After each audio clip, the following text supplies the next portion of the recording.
Я приветствую вас, дорогие друзья, уважаемые гости и подписчики моего канала. Всем большое спасибо, что дождались сегодняшний шум. Да, немножко позже, чем планировалось, но тем не менее. Долго времени забирать не буду, потому что все и так очевидно. Катится все в какую-то неимоверную пропасть. Поделимся сегодня впечатлениями и пошумим хорошенько. Обязательно. Но начнем традиционно с игры в города. Она у нас очень и очень насыщена. Я уже прям смотрю, вот Швальбах передает привет. Прекрасно. Значит, Ленинград, город-герой на связи. Замечательно. Напишите, откуда вы. И если слышите понравившийся населенный пункт или свой, ставьте лайк обязательно. Правила очень просты. Давайте поймем, где мы сегодня будем шуметь. Привет вам, большой привет. Москва приветствует всех. Да, спасибо большое. Так, Саша, выходи, уже вышел. Да, Днепр шумит. Прекрасно, люберцы. С вами от Дании привет. От Артема. Тбилиси шумит. Отлично. Люберцы на месте. Харьков, Киев. Прекрасно. Пермь, Будапешт. Крианш, Франция тоже на связи. Питер, вам большой привет. Петропавловск, Буденновск в седле и скачет верхом, так сказать, на шуме. Спасибо, привет, Краснодар, Волгоград тоже лайк. Киров, Нефтеюганск, прекрасно. Значит, Харьков приветствует, Нижний Новгород, Чернигов, Оск, Оксфорд, Николаев, Петропавловка, МКС, тоже хорошо. Северная Каролина на связи. Спасибо, Алексей, вам тоже привет. Значит, Мена на связи, Пятигорск, Ставропольский край на связи. Да, замечательно. Так.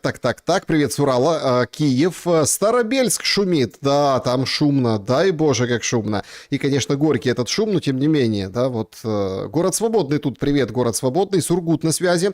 Так, Крым, Феодосия. Швейцария шумит. Хорошего вечера, друзья. Всем хорошего вечера. Об опросе сегодняшнем.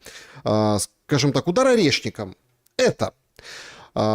Подготовка ядерного удара, демонстрация, что, смотрите, летит, прилетает, и вот Бог любит троицу, ну вот 3 раза предупредили, а вот 4-й будет ядерный удар, вот этим же самым орешником с ядерной боеголовкой.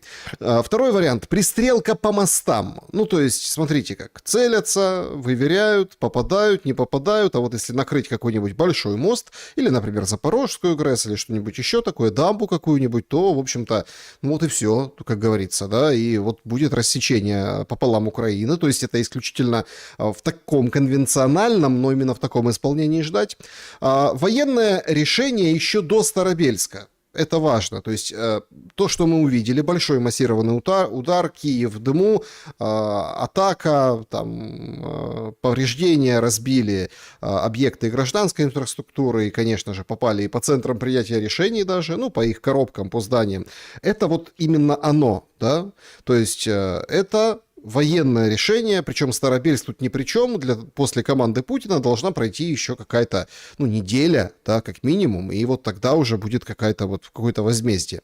Хотя сегодня, будем честны, Минобороны говорит, это вот удар возмездия. Но у них каждый удар это удар возмездия, поэтому тут тоже есть варианты для того, чтобы погадать. Или все-таки это месть за Старобельск. Ну, то есть, как сообщили официально, так и есть. То есть, 2 варианта привязаны к Старобельску, и 2 других это вот, ну, скажем так, другие военные решения. Проголосуйте, пожалуйста. Ржев на связи. Орел с шумом. Прекрасно. Днепропетровск, Таня. Кишинев шумит. Привет из Сан-Диего. Привет. Симферополь. Бывшие киевляне. Лайк. И вам лайк. Прага с нами. Прага. Привет в Прагу. Франция шумит. Бонжур. Бонжур. И вам. Сибирь. Алтай на связи. Финляндия тоже. Так, значит, Старобельск шаг эскалация. Россия ответила. Так. Значит, Литва. Клайпеда. Сергей Лавров довел до Рубио, что ответ террористические атаки приступают к ударам по расположению в Киеве объектам, используемым для нужд ВСУ по центрам принятия соответствующих решений. Да, эта новость сегодня, точнее, эту новость сегодня предваряла Захарова, которая от лица МИД это заявила, но вот Рубио тоже нужно, так сказать, донести. Но Рубио, заметьте, как красиво американцы вовремя умыли руки. Значит, они говорят, ну, новая динамика будет на фронте в противостоянии, тогда мы подключимся опять. Слуцк слушает. Привет, Нижний Новгород, Москва. Митина шумит. Прекрасно. От МСД ТТ. Ага, это тоже, наверное, откуда-то от Трусковец. Привет, Трусковец, школа депутатов. Сегодня, кстати, встреча была со слугами народа у Зеленского. Ну, так себе встреча, но была. Тоже интересно, Зеленский там говорит, до ноября все закончится. Представляете, вот так вот в беседах с депутатами, со своими. Инсайды говорят, Минск на связи, Тель-Авив тоже. Прекрасно, Севастополь. Спасибо большое, Рига, Латвия, привет. Пошумим, конечно, пошумим. Друзья, и давайте начинать, знаете, с самого веселого. Я кавычу, я, конечно, с сарказмом, но вы видите по названию сегодняшнего шума, что хоронили, или как перезахоранивали Мельника, порвали 3 баяна. Слушайте, я честно, мое личное впечатление, я когда вот это вот там видел, как встречали эти гробы, Верещук выходила, чего-то говорила, и в принципе, да, вот я это вам показывал, эти кадры, когда это на прошлой неделе, неделю назад это вот возникла эта вся тема, Зеленский в нее включился, говорит, офис, чтобы всех вот эти, как бы, товарищей из прошлого выкопать и привезти и закопать в Украине. Конечно, там есть особый подтекст, то есть тело захоронить стоит дорого, да, и чтобы не платить, родственников нет, никто как бы из своего кармана оплачивать не будет, это на 30 лет продлевать аренду ямы в Люксембурге, поэтому Украина забрала и сделала на этом пиар. Но какой пиар? Его, вдумайтесь, этого Мельника хоронили в Украине, перезахоранивали на национальном вот этом вот кладбище военном. Вот все спрашивают, помните, смеялись там, Порошенко открыл знак, да? Там Порошенко какую-то там будку открыл непонятную. Это вот знак. Теперь вот этот знак будет. Зеленский кладбище открывает. Понимаете? Это сразу было все понятно, к чему все идет еще тогда, когда он открыл это национальное кладбище. Там, возле Дня независимости это было летом. И вот туда положили, так сказать, Мельника. Ауновца, ну тот, который против Бандеры, но они там оба с ним были в концлагере и оба работали на нацистов, и после войны был план, чтобы забросить их, так сказать, в тыл. Их еще выкорчевывали из Западной Украины, там очень-очень давно НКВДисты в советское время. То есть, понимаете, в чем дело? Это отъявленных нацистов он хоронит вместе с кем? С неопознанными солдатами, которым воздаются почести, и с героями Украины, этой уже войны, которые, так сказать, вот голову сложили, кровь пролили свою вот в этой войне. То есть их априори уравняли. То, что это значение имеет колоссальное на будущее, это однозначно. Мы будем иметь очень большой скандал вообще с этим кладбищем. Не только потому, что там землеотвод, или когда дождик, или грунтовая водичка поднимается, там вообще не пойми, что происходит. Об этом тоже есть данные. И поэтому выступали местные жители против вот этого выделения земли. Но на всех наплевали, как обычно. Все, это наше кладбище, вот проект, вот так строится, вот там достраивается, вот там какая-то вот такая многоэтажная будет история, то есть есть и макеты, есть и панели, но там хоронят нациста. Конкретно выкопали в Люксембурге и похоронили. Плюс там еще будут Коновалец, также анонс есть такой, ну и целая плеяда вот этих деятелей времен начала прошлого века, причем деятелей, которые изначально туда уезжали и там были. Деятели, которые даже при жизни отдельно из них, да, могли бы вернуться. Ну вот, могли бы вернуться, но не вернулись.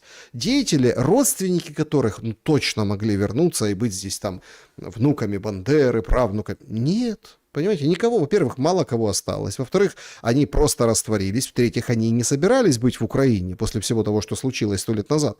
Ну, какая Украина? Но их насильно берут и вот это вот сколачивают ультранационалистический, полунацистский патриот, вот этот пантеон героев, да, и вот от этого становится дико и не по себе, потому что воюют в основном, ну, как, воюют как бы современники, а их приравняли вот к тем. Причем этим современникам не рассказали о трагедиях и ужасах нацистского режима, или рассказали, ну, так, в общих чертах, и сказали, теперь вы как они. Картины оттуда — это просто что-то неимоверное. Вот, смотрите, Мельник, София, вот так выглядит могила. Представляете? Крестом, так сказать, крестом. Мельник, Федак, вот он. Давайте. Ну, это она, да, то есть вот, пожалуйста, вот она, вот он, воинские почести, все как положено. Солдатики, которые так как-то вот очень и очень, ну, я понимаю, обстановка момента, пригнали все руководство. Стефанчук, Свириденко, Зеленский, короче, высшее высшая почесть, понимаете, на этом захоронении. Но они, вот интересно, о чем думают вот эти ребята, которых вот, собственно, вот так, скажем, подставили исторически. ВСУ исторически подставили, это однозначно. И тут можно как бы не быть особенно, скажем так, семи пядей во лбу или там, например, не изучать досконально вот этот вот ужас и противостояние того, чем занимались ОУНовцы. А вот эта фотография, это вот прям, ну вот это оно, понимаете? То есть фотограф, смотрите внимательно, нашел ракурс, щелку, ну как, вот это вот все, да, между гробом и флагом, который держат над гробом, и сфотографировал Зеленского. Ющенко! Свириденко, там дальше другие деятели, но объектив этот увидел из-под, как бы над гробом под флагом Стефанчук. Я не знаю, я, конечно, ну, я верю во всякие там знаки свыше, какие-то еще. Вот Стефанчук увидел, он смотрит в камеру, он понял, к чему все идет. И на лице у него, по-моему, написано, что Стефанчук как раз все понял. Лица у всех, ну, просто выдающиеся. Ну, Свириденко, понятно, в одной паре. Она представляет, что наигрывает на рояле, причем традиционным способом, а не таким, как шеф. Ну, а Стефанчук, видно, все вразумел. И от этого ему неловко. Вот как он смотрит на это отверстие между флагом и гробом. Между флагом и гробом оказалась сейчас Украина, и вот этот вот деятель Ющенко, он, в принципе, это все и начинал. Вообще, тема Ющенко и заунывных похоронных завываний, это прям его тема. Голодомор, все дела, это Ющенко. Эти все поминальные дни, вот этих всех куча таких дней поминальных, которые ввелись в том числе при Ющенко. И тут все как бы вот смотрите, да, вот это Украина, она у жалобе, у скорботе, она постоянно как бы горюет, она постоянно оплакивает всех тех, кто был там. А кто поплачет за теми, кто есть здесь? Я не верю в эти все, скажем так, до конца. Ну, не так, точнее, как там в Веронику Фэншуй, но знаки свыше, как бы, они очевидны.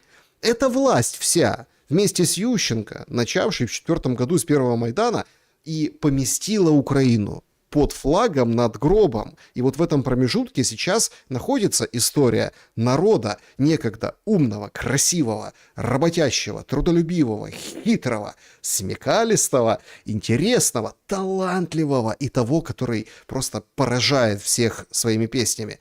Между флагом и гробом сейчас находятся эти люди, и Стефанчук, видимо, все понял. Это, ну, из всех тех, кто посмотрел в объектив камеры вот туда, видимо, Стефанчуку нужно быть аккуратнее, сходить там куда-нибудь, да? Ну, то есть я не знаю, сколько фотографий или пакетов с личными вещами зарыли в момент вот этого действа все присутствующие тайно или публично, ну, под камеры это не попало, но, судя по всему, это некий ритуал, в том числе и черной магии, потому что Ермак всегда рядом. У Ермака все хорошо. Ермак судится себе потихоньку. Смотрите, как далеко теперь Зеленский от Ермака. И тут приполз Ющенко. Рейтинг которого был с гулькин нос. Ну, тогда не было войны, тогда надо было выборы проводить. И он взял и пролетел, как фанера над Парижем. Вот примерно такой рейтинг сейчас и у Зеленского. Почему? Потому что идет война. А война не щадит никого. И война обрастает все новыми и новыми принципами и технологиями. Война, которую надо заканчивать. Вот сегодня появляется Ступ. Выходит, так сказать, он вчера в прессе в своей, сегодня об этом написала западная пресса после финской прессы. Ступ готов стать представителем от Европы на мирных переговорах с Россией. Об этом он заявил в эфире на своем финском радио. Если меня спросят, то это, пожалуй, тот вопрос, на который нельзя ответить отрицательно. То есть, да. При этом он добавляет, что вести переговоры с Москвой только после того, как она согласится на перемирие. Вот согласитесь на перемирие, тогда вот, пожалуйста, мы, так сказать, прикрутимся и сюда. Вот перемирие, да, давайте. О характере этого перемирия и о том вообще, в чем проблема Украины, Кулеба Он же специалист по международным отношениям у Зеленского был в прошлом.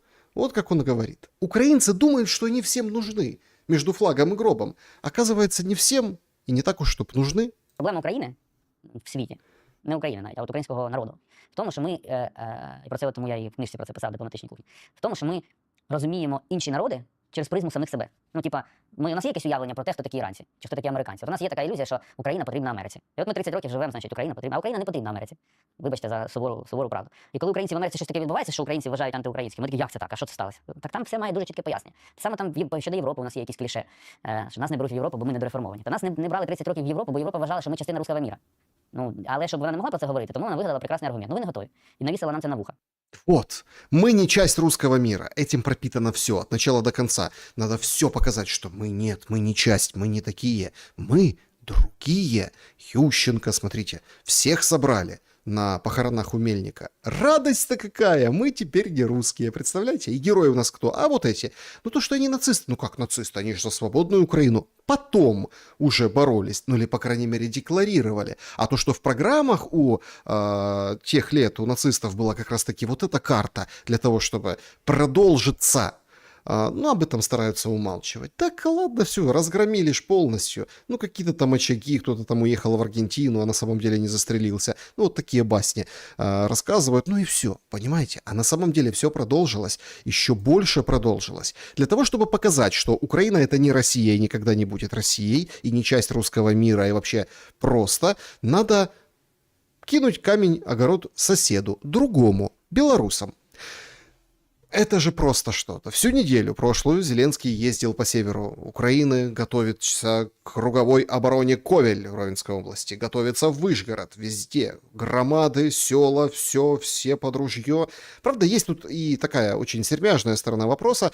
На это тоже нужно взять деньги у Европы. Ну, представьте, нужно усилить вот эти все оборонные фортификационные сооружения. А кто это спонсирует? Конечно, европейцы не дадут денег. Больше денег, еще денег. Смотрите, какая угроза страшная. Плюс эта война, если начнется, конечно, она выгодна. Сегодня, опять-таки, сложно с какими-то данными официальными, верифицированными, но сообщили, что украинские дроны атаковали Калининград. А как добраться до Калининграда, минуя воздушное пространство НАТО? Правильно, никак. Поэтому тут все стало на свои места. Калининград, сегодня закрывали аэропорт из-за угрозы БПЛА, соответственно, вот эти все угрозы латвийской министрки иностранных дел, ее, кстати, не уволили, оборону уволили после пролета украинских дронов и падения, премьер-министр вынуждена была уйти, а она еще на месте. Так вот она буквально несколько дней назад говорила, мы должны вторгнуться, забрать у России Калининград и Калининградскую область, и вот теперь дроны украинские там, представляете? И все так разводят руками, говорят, ну это же вынужденная асимметричная борьба Украины. Украина заблаговременно, ну вот, она заранее, да, заведомо, она слабее, поэтому воюет как может. Дроны летят и по Украине. Сегодня очень такие большие материалы писали о том, что Герань-4 какая-то там вот 500 км в час развивает. В общем, то есть Герань-5, она больше на ракету смахивает, а Герань-4 это вот именно Герань, Шахед ее дедушка, прадедушка. И вот все описывают ее там технические характеристики. Смотрите, мол, как сбивать, чего, где. Но какая Герань, если вот вроде как защищенные даже объекты попадают под действие уже FPV-дронов. Обычно, ну как, для фронта обычное дело FPV-дрон. Их там по нескольку человек на одного может прилетать. Сейчас на линии боевого соприкосновения. А он берет и поражает. Станция 330 киловольт. Сумы северная. Сегодня видео публиковали. Смотрите. Летит себе дрон, никого не трогает. И это подстанция 330 киловольт. Что мы видим? Мы видим, что она защищена. Смотрите, на ней наварен вот этот вот, как там называют на фронте, мангал. То есть полностью станция зашита вот в такие леса строительные. Ну, короче, она защищена. То есть дрон должен влететь в это, разбиться, взорваться. И, соответственно, тогда с большей вероятностью, в общем, станция внутри не пострадает. Что происходит дальше? Дрон продолжает движение. Ныряет, так сказать, под эту конструкцию. Вот эти блоки, которые типа стена, да, которая, да, ну, она как Ну, стена, да, он преодолевает и лупит в самое сердце. Вот так. Ну, как бы, вот вам и вся защита. Каждый теперь понял Миндича, который там беседовал с всякими профессорами и так далее, из пленок, говорят, ну, денег жалко. То есть они взяли, выделили кучу денег, зашили это все. А поражается это все вот так. Действительно, сейчас очень серьезная и большая угроза, что Киев станет безжизненным, удары будут еще сильнее, тем более, что, как вот зритель написал в чате трансляции, я зачитывал, да, и сегодня говорил МИД официально, что теперь Киев будут выносить и выбивать. Уже есть сообщения с украинской стороны, что 3 недели будьте готовы. Почему 3 недели? Да потому что защищаться особо нечем. Ну, разве что Тихановская грудью прикроет. А та прикроет. Она сегодня, так сказать, приехала. Ей вот даже показали эти руины, представляете? Тихановская приехала в разрушенную Лукьяновку в Киеве. Смотрите, едет из своего комфортабельного авто и лицезреет Киев. Представляете? Вообще, этот приезд — это нечто на фоне вот этой угрозы, деланной абсолютно угрозы со стороны Беларуси. Тем более, что Лукашенко говорит, давай я приеду, сядем, поговорим о двусторонних отношениях, но Зеленский выбирает двухсторонние отношения обсуждать непонятно с кем. С Тихановской. Ну, собственно, и будет, так сказать, с Тихановской и вести этот интереснейший диалог, эту интереснейшую беседу. Мне попалось, и я хочу, чтобы по поводу вот приезда Тихановской мы с вами поговорили, ну, если не на белорусском языке, я понимаю, что белорусы там знают, да, но в принципе сейчас и русскоязычному, и украинское всем понятно. То есть, что будет? Оппозиционерка, да, вот это вот, оппозиционерка, без мужа, еще одного борца с лукашизмом после тюрьмы, которого взяли и отпустили, и очень сильно подмочили тем самым репутацию этого всего оппозиционного движения, потому что недавно Тихановский сам признавался, ну я не могу собирать на донаты, надонатились уже белорусы. Ну, купил себе там какие-то часы, наушники, вот и все, понимаете? То есть надонатились. То есть белорусы тоже за рубежом, они говорят, ну елки-палки, ну сколько можно? Вы ни черта не делаете, кто вы такие? Зеленский ее легитимизирует, он ее накачивает, дует, как вот эту, как жабе в задницу вставить соломинку и дуть. Делали так в детстве. И она такая надувается, представляете? Вот так вот раздувают. Но раздувают с какой целью? Чтоб она квакнула. Свое какое-то вот слово. На белорусском, оппозиционном тем более, эта новость о ее приезде вообще интереснейшим образом звучит. Святлана Тихановская приехала ў Кіў з першым афіцыйным візітам. У найбліжэйшыя дні яна плануе сустрэцца з кіраўніцтвам Украіны, валанцёрамі і прадстаўнікамі беларускіх арганізацый. Таксама плануецца сустрэча з беларускімі ваярамі. То есть вояры, ну типа военные, они тоже встретятся с Тихановской. Белорусские вояры показали вояра из полка Калиновского. Смотрите, у него там герб Белоруссии, ну вот этой непризнанной. Герб Украины тоже в красно-черном. Понятно, каком Мельника сегодня похоронили. То есть вот, вояры, она с организациями встретится белорусскими оппозиционными в Киеве, с воярами, ну отлично. А что хочет? Деталі праграмы візіту пакуль не раскрываюцца з меркаванняў бяспекі. Нельзя рассказывать, где Тихановская, потому что это опасно. Отличный ход, слушайте. Так а грант на что выписали?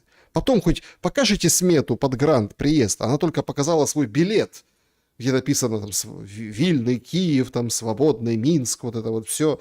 Распечатали ей билет, и она вот в вагоне Укрзалезницы, я в телеграм-канале публиковал. Но это тоже нечто, понимаете?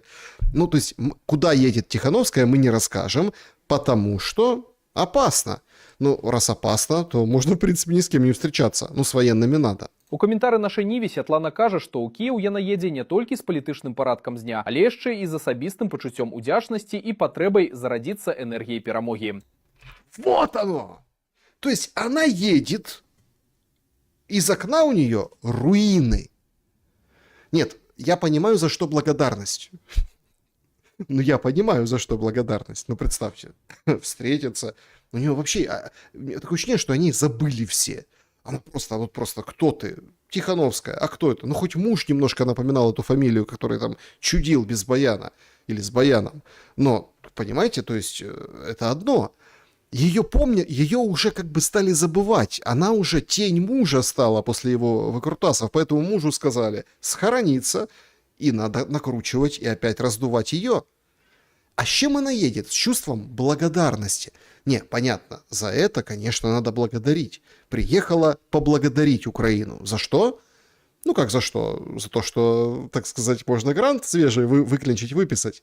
Вообще это очень интересно, на какой они живут. То есть они же там, что-то у них какая-то организация. Я понимаю, что это копейки для тех людей, которые могут дать на это деньги и дают на это деньги. Это вся как бы структура этих всех там бабарик, всех встречали в кафе белорусы, тоже это было неоднократно видео, форсилось там. Ну, в общем, понятно, что белорусы все поняли про свою оппозицию, но им же дают деньги. Да, это копейки, но они живут за счет этих денег. Косметику он покупает, наряжается, там костюмчики. И вот смотрите, важный момент. Она проезжает мимо руин позавчера, ну как вчера, можно сказать, вчера разрушенного Киева на Лукьяновке и заряжается чувством победы.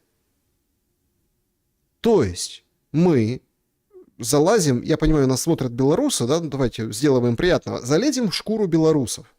То есть если она вот так зарядилась чувством перемоги, победы, то она хочет такую победу и в Минске.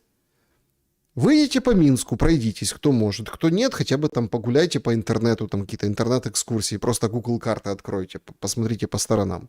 То есть вот такой Минск до перемоги Тихановской, а вот такой, зарядившись вот этой победой, она и хочет эту победу, так сказать, привнести в Беларусь, белорусам. Паводле яе слоў, у адносінах паміж Кіевам і беларускімі дэмакратычнымі сіламі цяпер пачаўся новы этап. Да, новый этап теперь отношений между демократическими силами и Киевом. Новый этап. До этого же не было этого всего. Ну, не было это. А сейчас новый этап. Ух ты, как интересно. Украінскі бок разумее, у нас супольны вораг і нам трэба аб'ядноўваць высілкі, каб з ім змагацца. Нам надо объединяться, да, и в общем, все силы объединять. И какие силы? Тихановская? То есть мы Трампу плюнули в чашку с кофе, там, да, его послали, а Тихановская поможет победить Россию. Так это будет феерическая победа. Но она же как? Она приехала зарядиться победой. То есть она как бы она не принесла победу Украине, она еще что-то забрала на себя. Вообще как бы лишний потенциал тратим. Но усилия надо объединять. Тихановскую сразу напередок, сразу. Женщин будут мобилизовать в Украине. Начнем с белорусских женщин. Вакзале ў Киеве Святлану віталі кветкамі. А першае месца, куды паехала палітык, на лук'янаўскія могілкі да Марыі Зайцавай, добраахвотніцы, якая змагалася за свабоду Украины. Вот так вот. Поехала на лукьяновские могилки, так сказать, за свободу Украины. И вот она возложила цветы. То есть, ну, там другие цветы, наверное, да? Ну, в принципе, это очень удобно. Ну, смотрите, по гранту как бы 2 букета, да? Вот ее встретили, она взяла их и положила на могилки. Ну, понятно, что я ерничаю, там, другой букет, но тем не менее. Ну, а что, нормально, списали как 2. Сколько там он евро стоит? Ничего страшного, лишнее в карман. Так они так живут. И вот теперь она приезжает. Спасительница, так сказать. Спасительница белорусского народа. Это, конечно, просто какая-то жечь. И вот для сравнения Лукашенко, который недавно был с военными, выступал перед военными, проводил учения. Настоящий мужик должен попробовать солдатского хлеба. Поэтому то, что вы сегодня делаете, не каждому дано. Да, не каждому дано, и в принципе риторика у Лукашенко достаточно жесткая в этом отношении. То есть шаги политические достаточно миролюбивые, а риторика жесткая. Если по территории что-то прилетит, то будет жесткий ответ. Ответим всем, чем есть. То есть будем воевать. Испытывать это решил Зеленский сейчас. Но опять-таки в тактической, ну вот этой истории, это одно. А в стратегическом плане плюс 1000 километров фронта.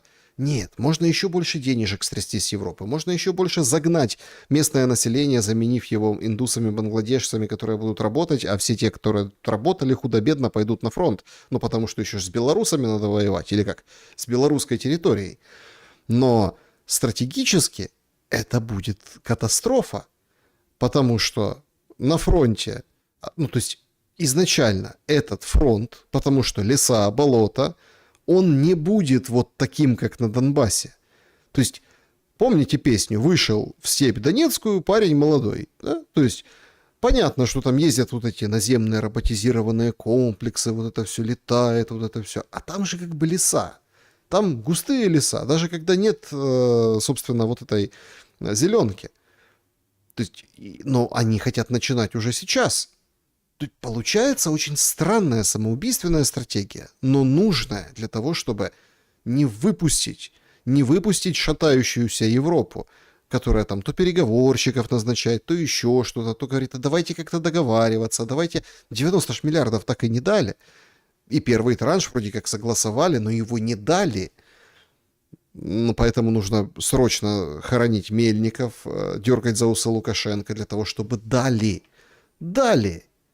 Вообще, конечно, очень странно вот эта риторика коррелируется с пропагандой украинской.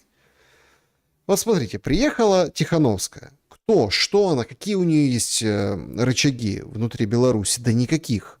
Ну, в телеграм-канале, может быть, кто-то остался на территории Беларуси, у них нет запретов на телеграм-каналы, у них нет запретов по интернету, 24/7 алкоголь, казино, все легализовано, там крипта, короче, они в своем маленьком мире делают вот как бы, ну, идут современными как бы такими решениями. Да, зарегулировано все, да, там бюрократия, да, там маленький Советский Союз, все правда, но там все есть. Тихановская зарядилась победой в Украине, где ни черта нет, и комендантский час, и руины, и будет как бы менять к лучшему, так сказать, эту страну. И вот, логика украинской пропаганды, она же сейчас как транслируется? Вот есть такой герой Украины, Влад Стоцкий. Он же четко там в своем интервью, они все любят эти вояки, да, вот это раздавать вот эти интервью. И он четкий вычленил вот этот вот, ну, скажем так, тезис, кредо, наверное, да, или как, девиз вот времени, девиз для украинцев. Коротко, если уехал, не воняй. Уехал, не воняй.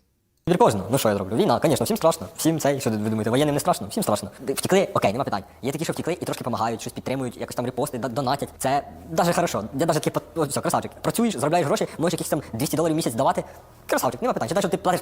Если я не хочу давать $200 в месяц, ну, не хочу, ну, значит, ты не красавчик. Но все равно уехал, не вопрос, давай там, занимайся, все там. Они даже они рассматривают это, типа, эту тему, что если ты уехавший, то ты там давай скидывайся, донать Притуле, донать Стерненко, всем донать.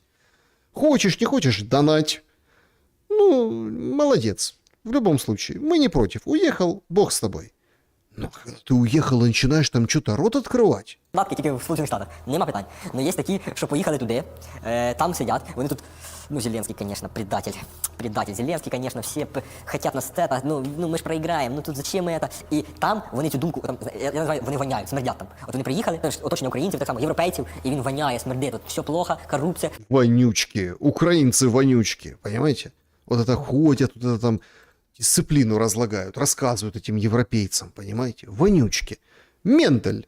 Это Клоп-вонючка. Только навоняла так на весь мир с Такером Карлсоном. Рассказала вот это всю ерунду какую-то. Ты уехал, ну так не возникай. Давай там, работай там у них, зарабатывай у них деньги, нам копейчину отправляй. И нормально. Чё вонять-то? Чё вонять?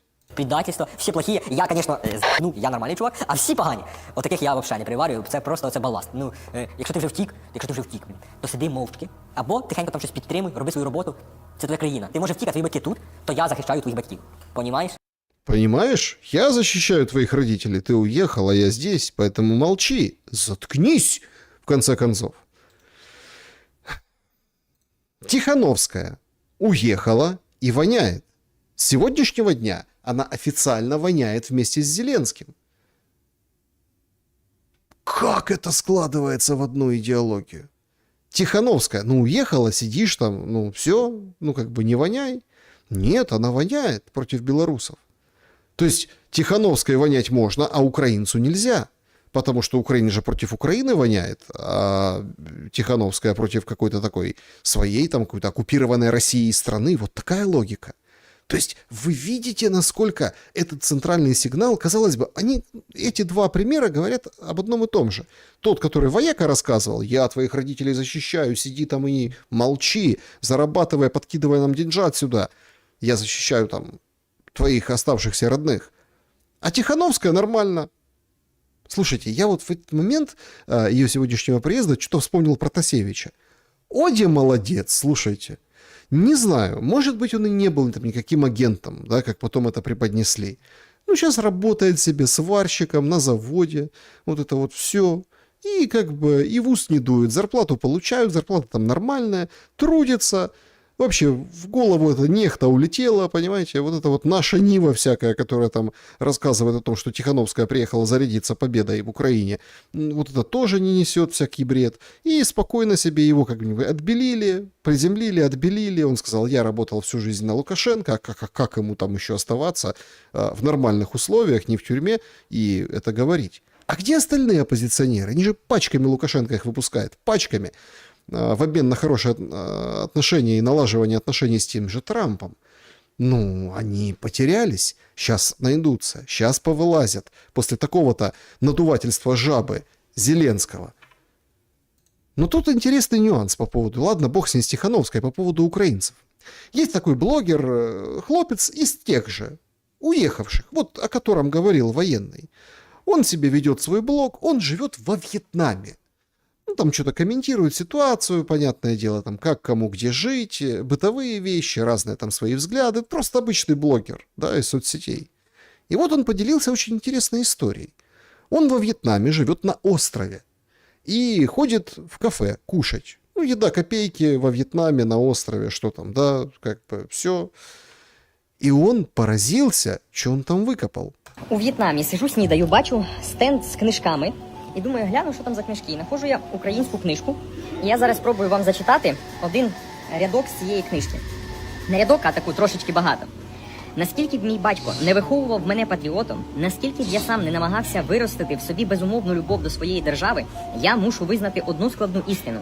Україну неможливо уявити без людей, які думають російською мовою. Что?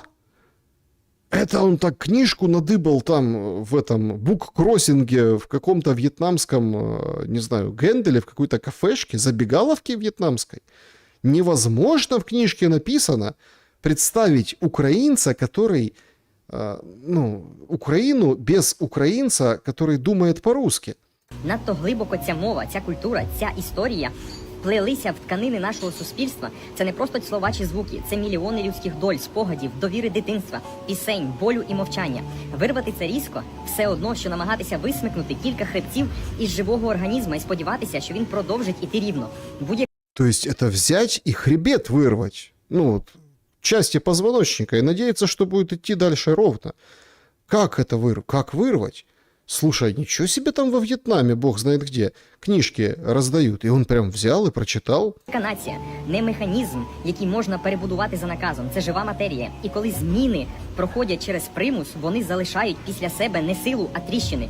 Примус — это не аппарат, который подчинял кот Бегемот, а принуждение. То есть через принуждение не получится.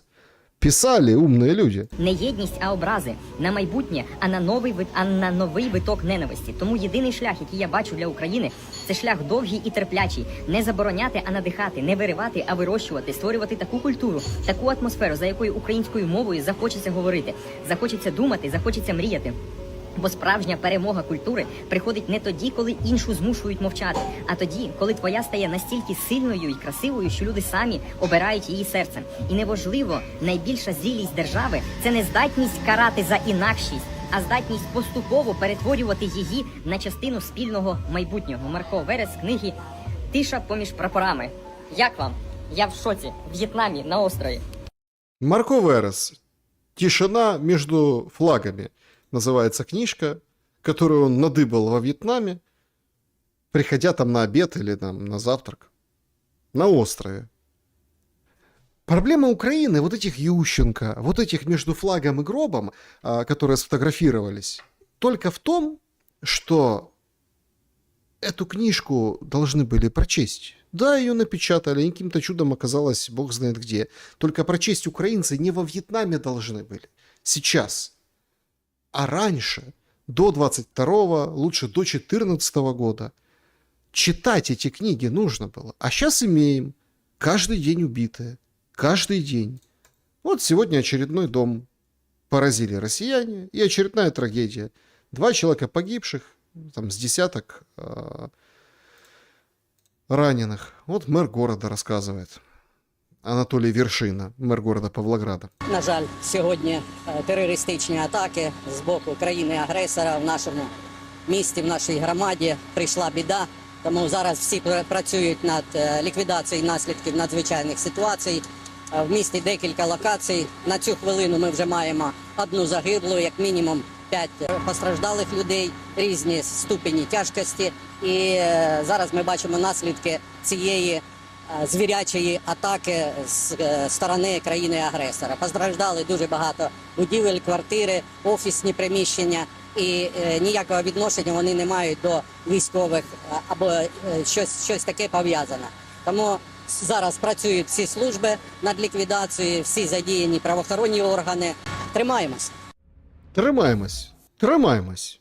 То есть, смотрите, он как бы, ну там, в чем смысл вообще вот этого включения? Он сказал, что на эту минуту потом там увеличилось, потому что обстрелы были.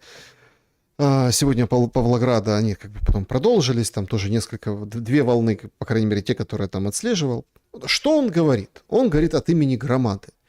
Зверские удары, вот это вот все, все. Но какой рецепт он дает?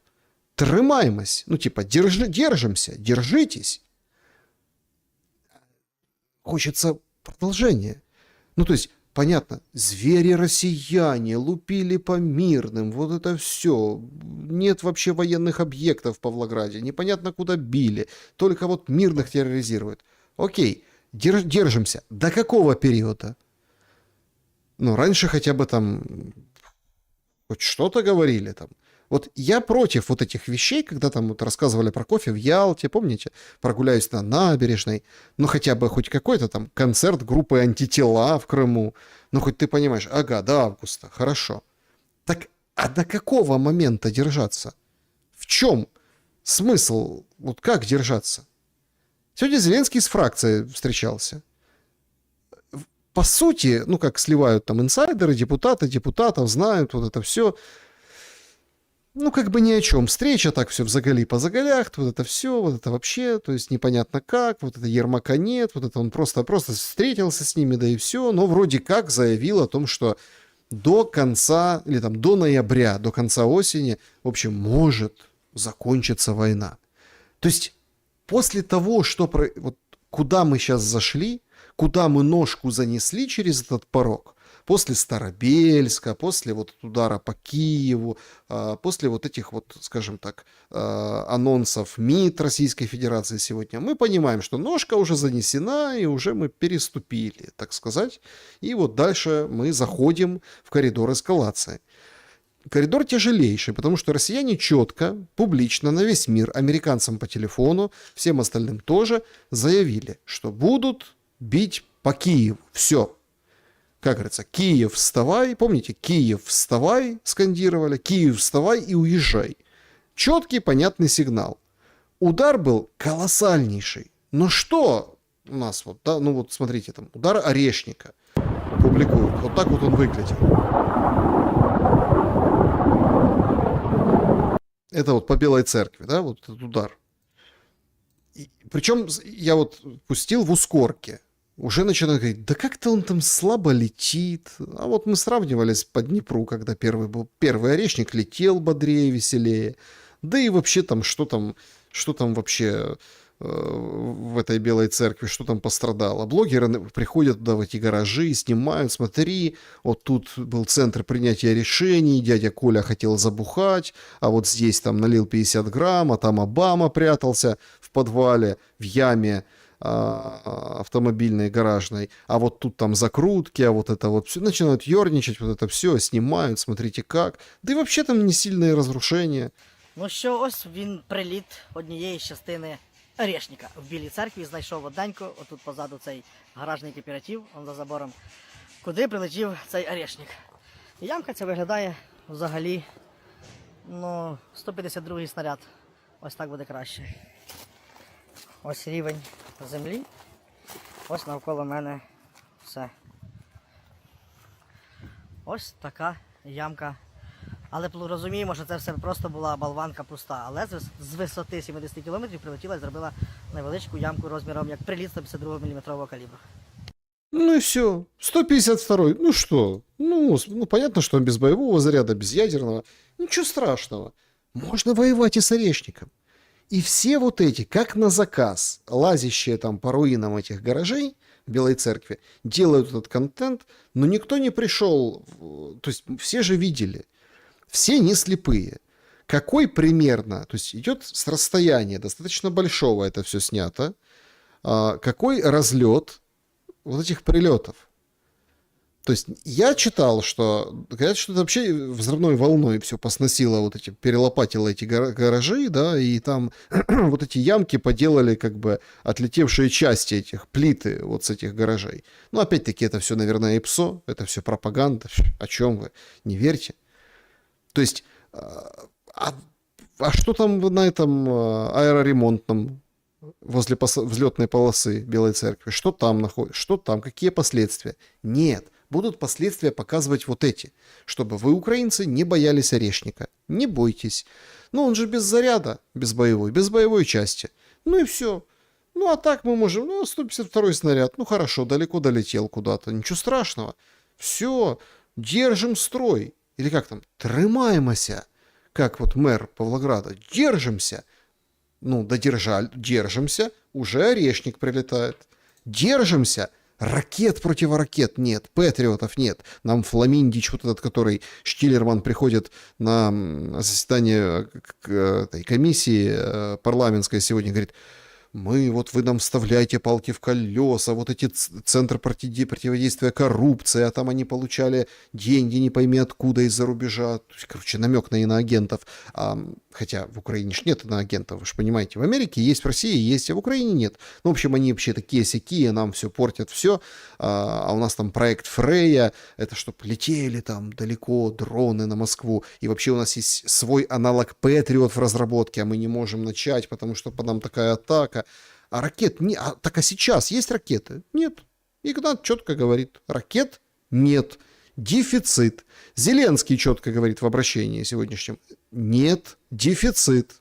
Багато хто казав, що наче ви розповідаєте, там Росія бачить, що у нас немає ракет. Росія прекрасно знає, скільки в нас є ракет. Дуже недостеменно там по регіонах, а по кількості, які постачає Захід, повірте, росіяни добре поінформовані. Тому... То есть крамола звучит на марафоне. Россияне знают, сколько у нас ракет. Представляете? Россияне в курсі. Ми маємо робити, власне, і таку комунікацію, щоб пояснити людям, суспільству, що Україна в серйозному дефіциті сьогодні. Маємо взагалі по ракетному озброєнню, поки зараз наша галузь робить, власне, ті спроби щодо забезпечення чи спільного виробництва, чи власного виробництва зенітно-керованих ракет. Маємо розраховувати на регулярні постачання з Заходу. І часто партнерам про це треба говорити і публічно. Надо говорить публично, а партнерам говорить, мы с голым задом. Давайте нам ПВО. ПВО, которое так паршиво отработало, и об этом признаются даже такие абсолютно проукраинские военные паблики, мониторинговые, ПВОшные. Вот Николаевский Ванек, да, то есть это ж как бы паблик, который там все читают в Украине по прилетам. Говорят, паршиво отработало ПВО. Дефицит дефицитом, а отработала паршиво. И еще поди разбери, где там прилетела какая ракета, а где ракета ПВО. То есть мы не знаем. нет расследования, нет каких-то... Вот чем отличалась ситуация? Она номинально отличалась. Никто не знал, с какой стороны, что куда прилетело, никто там... Ну, были какие-то хоть ОБСЕшники, что-то приехали, записали, с какой стороны, куда, зафиксировали, там счетчик ведут. Это все понятно, но это хотя бы видимость чего-то. Здесь же нет ничего. Ракета ПВО не туда вылетела, упала. Или что это? Или это сбили с курса, или это обломок. Вот сегодня доставали обломок, не разорвавшийся, вот не сдетонировавшую часть, вот эту, тоже там из Киева. Ужас, конечно. Представляете, если бы бомбануло. Ну, еще бы как бы дом. А что она упала туда? Ну, наверное, что-то случилось. А как работает ПВО? Николаевский Иванек говорит паршиво. Но пиар наше все. Вот специально взяли мальчика, дали ему, я же говорю, что хоронили Мельника, порвали 3 баяна. То есть разбирали и приходили в себя после вот этого вчерашнего удара по столице, действительно самого большого и самого такого очень и очень разрушительного. И тут пытались баян рвать.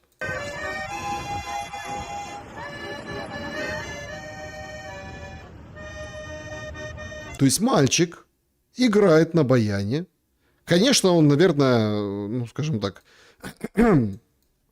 выставляет, вот у него тут есть, смотрите, и QR-код у него есть. Нормальный мальчик у него там, и чемоданчик от баянчика-то. И все, и, так сказать, вот, пожалуйста, скиньте денежку, задонатьте, да? Ну, как бы, нормально, чего? Мальчик играет. Что за песня? Як тебе не любити, Києве мій? Как тебя не любить, Киев мой? А сзади у него, на Новолукьяновке, уничтоженный торговый центр «Квадрат».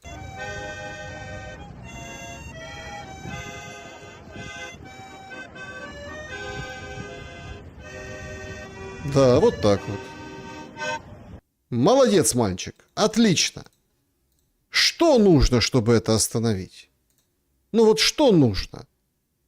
Вот есть данные контроля. Вот так выглядела эта ночная атака. То есть конкретно это вот места ударов по Киеву. Вот они. Ну, то есть в район, ну, там, Жуляны, Антонов и вот это вот так. Да?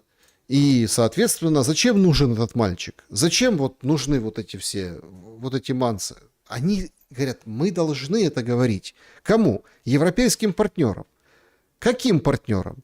Которые терпят фиаско экономическое. Европе грозит экономический кошмар. Движение к стагфляции на фоне войны на Ближнем Востоке. Об этом пишет сегодня Вельт со ссылкой на встречу министров финансов на Кипре. Глава Еврогруппы Кириакос Пьерракакис заявил, что Европа сталкивается с стагфляционным давлением. Речь идет о сценарии, при котором экономика почти перестает расти, а цены продолжают быстро увеличиваться. Июнь будет хуже мая, июль хуже июня, предупредил он. По оценке Лагард, ее взяли на фотографию для этой статьи, цены в Европе останутся высокими еще некоторое время, а новый энергошок уже начинает тормозить экономический рост. Она также раскритиковала масштабные меры поддержки в странах ЕС, заявив, что помощь должна быть временной, целевой и точечно настроенной, а не секторальной. По обновленному прогнозу Еврокомиссия экономики ЕС в этом году вырастет только на 1% вместо ожидавшихся почти 1,5%. А инфляция составит 3% с лишним, на процентный пункт выше прежних ожиданий. Отдельную тревогу в ЕС вызывает ситуация с Ормузом. Из-за угрозы для судоходства осложнились поставки не только нефти и газа, но и удобрений. В Брюсселе опасаются дальнейшего роста цен для аграрного сектора. Слышите? Удобрение. Удобрение. И тут мы складываем этот пазл, переносим его в раскачку Беларуси. Ну о каком калии из Беларуси может идти речь, раз там готовится война, причем вполне себе вероятно ядерная, потому что об этих планах вот сегодня Арестович раскладывал, еще бог знает когда еще была эта вся публика у меня на канале, Фельштинский есть такой историк, говорит, дали белорусам ядерку, и она должна свое отработать. То есть, как бы ядерным оружием ударили по Европе, он говорил по Европе, именно, ну вот, Беларусь. То есть, типа не Россия, да, союзное государство, да, российское ядерное оружие. Ну, а извините, мы же Беларуси дали, вот на Беларусь нападают, а Беларусь вот так защищается. Поэтому вот смотрите, какой диковинный план. То есть ни о каком калие, ни о каких удобрениях речи быть не может из Беларуси. Это еще одна просадка. О каком аграрном рае будет идти речь? Мне так нравится, когда говорят, Украина аграрная сверхдержава. Ну, так без удобрений. Классная будет сверхдержава.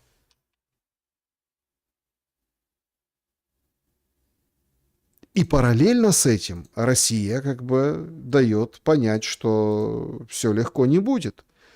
Сегодня сообщили, что Россия заглушила GPS-сигнал самолета с министром обороны Великобритании возле своей границы.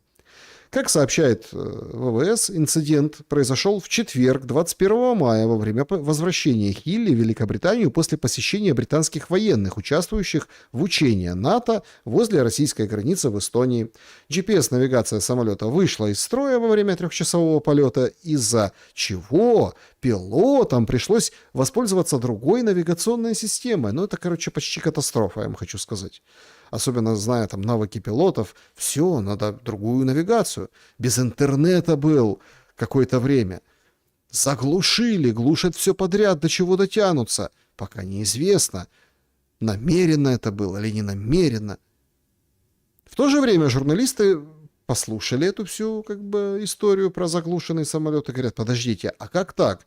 Вы вроде как заглушили, а маршрут правительственного самолета можно было легко отследить на флайрадаре, публичный сайт мониторинга авиарейсов. То есть нормально он себе шел, все хорошо. Что-то тут не то.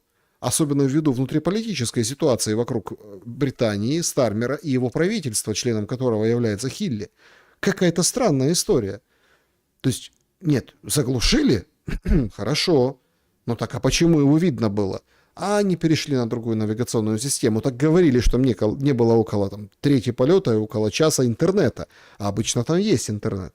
Ну, короче, в общем, начинают качать и шатать, и создавать вот образ демона из России. Сегодня уже украинские дроны по Калининграду полетели. В общем, намечается жаришка в районе Балтийского моря.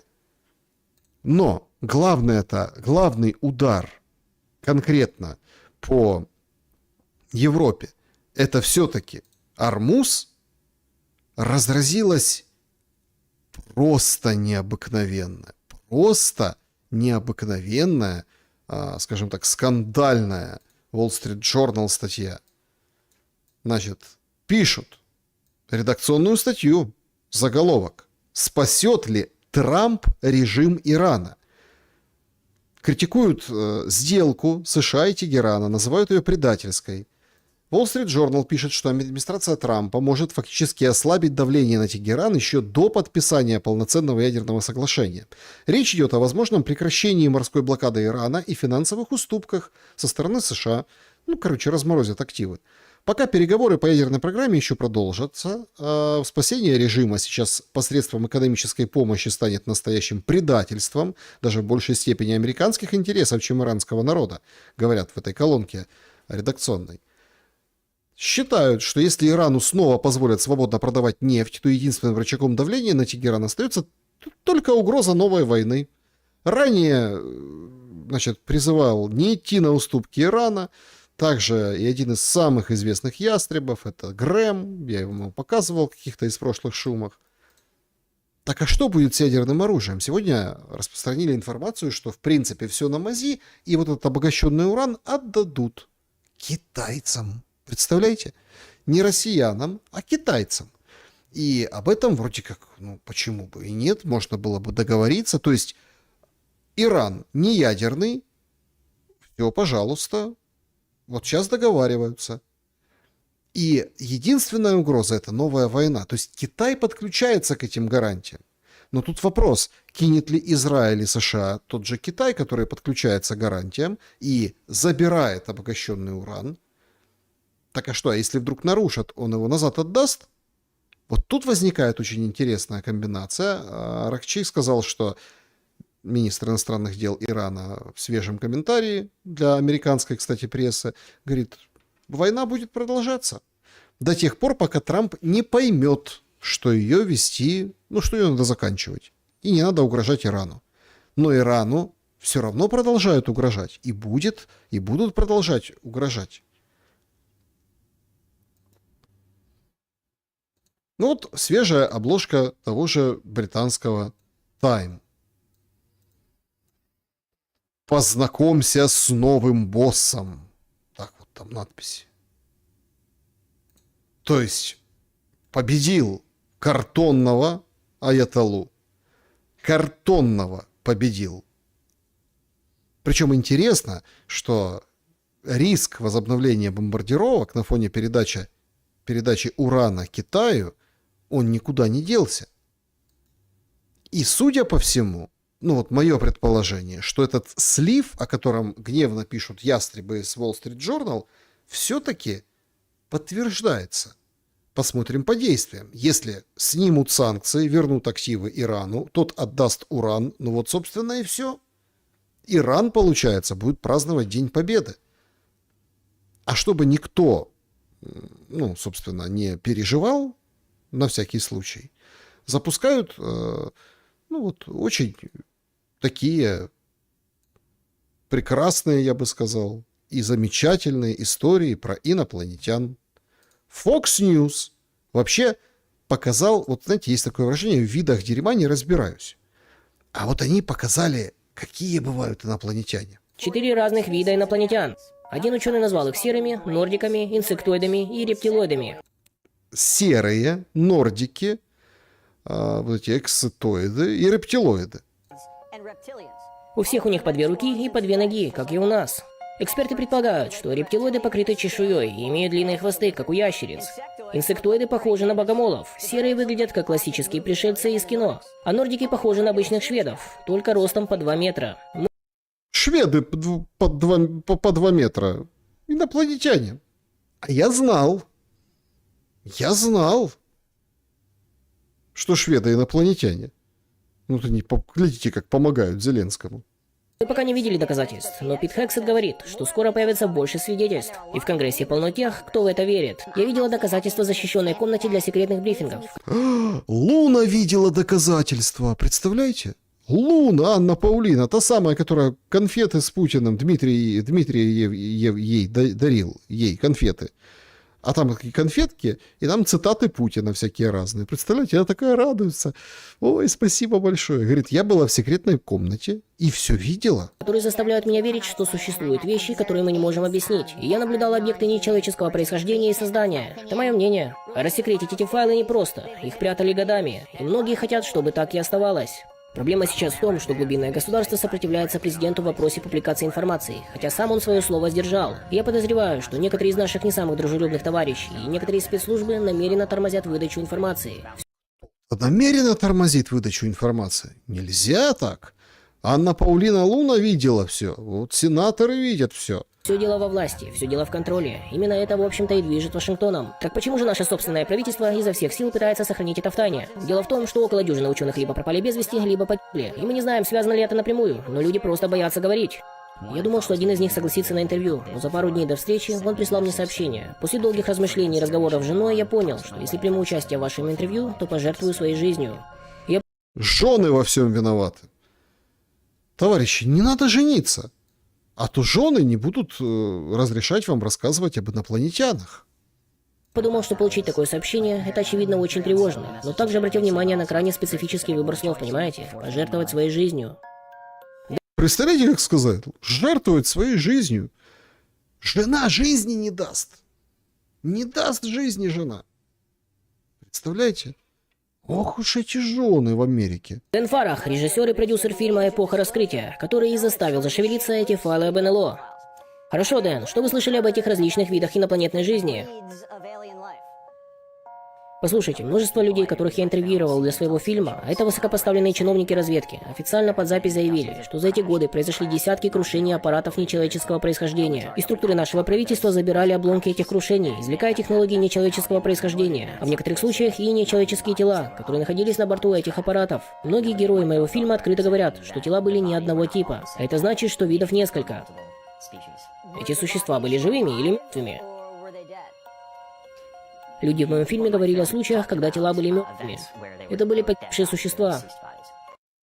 Это были погибшие существа. Представляете? Погибшие. Вообще эта тема просто разрывает интернет. Вот один из республиканцев вообще говорит о телах пришельцев. У нас есть свидетельские показания под присягой о том, что были обнаружены тела пришельцев. Это официальные показания. Под присягой. Данные не в закрытом режиме, а публично. И никто глазом не моргнул, никто не рассмеялся. В зале лишь раздался коллективный вздох облегчения от того, что кто-то наконец произнес это вслух. Эта информация поступает из стольких источников, что нам действительно пора докопаться до истины. Нас и раньше информировали о местонахождении некоторых из этих объектов. Один член Конгресса, мой близкий друг. Знаете, я читал в книгах, как к тебе могут подойти и все такое. И вот мы были в туннеле. Так совпало, хотя совпадений не бывает. И этот человек сказал мне: «Тим, зачем тебе это нужно? Разве ты не понимаешь, что это все перевернет?» Это все перевернет. Это все перевернет. Вы понимаете? Тела пришельцев все перевернут. А блогеры вообще разгулялись. Говорят, что ну там же есть 4 вида, да? Ну, типа насекомые, типа вот эти классические, как в кино, серые, да, рептилоиды и шведы. Ну, давайте так условно, шведы. И вот эти серые, они похищают людей. И вот сейчас, когда нас готовят к тому, что они проявятся, скажут, это мы, и опять всех похитят. А на нашей Земле открыто появятся удивительные внеземные существа.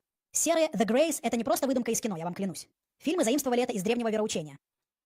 Серые The Greys, серые лягушки, человекообразные существа, похожие на лягушек. The Greys или серые внезапно появятся. Миллионы людей будут похищены. Никто не понимает, что происходит. Кровавые битвы на пороге. Появляется человек мира, и одновременно появляются инопланетные существа. Все вокруг наполнено ими. «Эй, вы кто такие? Откуда вы пришли?» Они отвечают: «Мы те, кто совершил похищение. Да, это мы похитили ваших близких, ваших родных и западных людей. Это мы похитили. Мы сотворили все эти миллионы людей, и именно мы являемся теми самыми существами, которые создали все человечество». То есть вот эти серые создали человечество.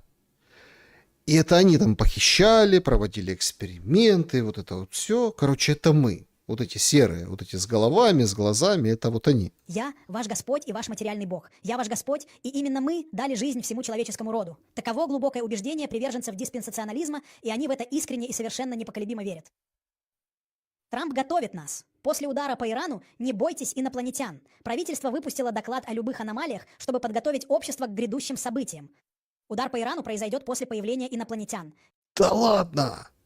То есть, смотрите, Иран отдает Китаю ядерное, ну, свой уран. То есть ему, в принципе, все. То есть цели СВО Трампа выполнены. Армуз, иранская нефть.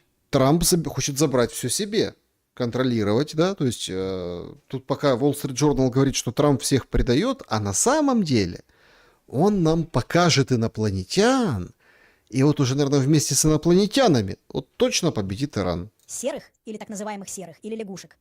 Появятся серые, они будут ходить среди нас и станут действовать по 3 направлениям, или по 3 разным путям, или по 3 верованиям, или даже доктринам. Первая доктрина: мы те, кто совершал похищение, мы создали гибридов, мы очень сильные, мы зверь, и мы создали людей. Так что верьте в нас, это великое искушение. То есть по их вере это самое великое искушение в истории, которому нет равных, искушение, от которого у человека действительно может поехать крыша. Мы те, кто похищал, и мы те, кто создал людей. И мы решительно призываем к тому, что принято называть универсализмом. Мы призываем к религии всеобщего спасения. Вот оно что. Смотрите, я как бы тоже в инопланетян верю. Ну, есть, наверное, есть. Не может так быть, что мы там прям одиноки во Вселенной. Однако, он же открывает четко, зачем это все нужно. Четко. Это одна единственная в мире армия. Американская. Одна единственная в мире религия. Общего спасения. Все. То есть инопланетяне. Они нас создали, они пришли как бы забрать свое.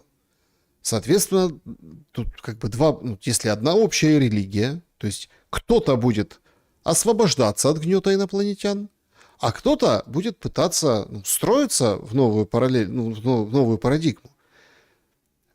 То есть одно мировое правительство, одна мировая религия. То есть вот к чему все идет. А вы тут полюса, многополярный мир, понимаете? Инопланетяне, они с американцами. Так а что вы не верите? Вот, пожалуйста, даже министр обороны Канады в прошлом. Был такой Розуэльский инцидент, рассказывает. В крушении в Розвилле был один выживший. Его назвали Extraterrestrial Biological Entity номер 1. В Розвилле, штате Нью-Мексико, было крушение НЛО. На самом деле их было 2. У меня есть координаты, они хранятся в моих файлах. Я получил их, когда возглавил Министерство транспорта Канады, после ухода из Министерства обороны.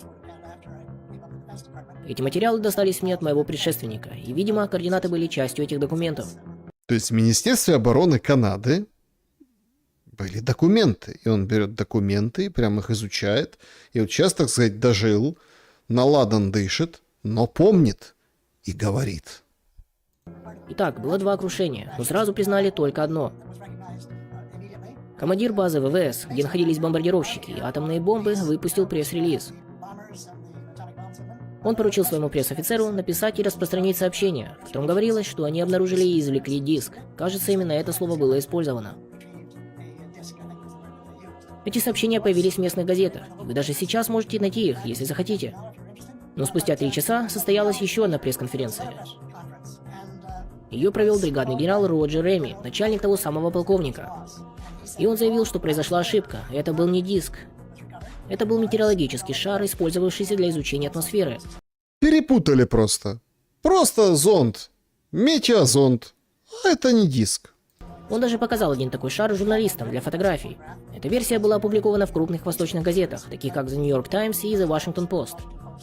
И именно она стала официальной правдой. Первая версия была правдой, вторая — ложью. Более того, она стала основой более чем 70 лет систематической лжи по этому вопросу, которая продолжается и сегодня. В крушении в Розвилле был один выживший. Гляньте, какой выживший. А чё? Нормально.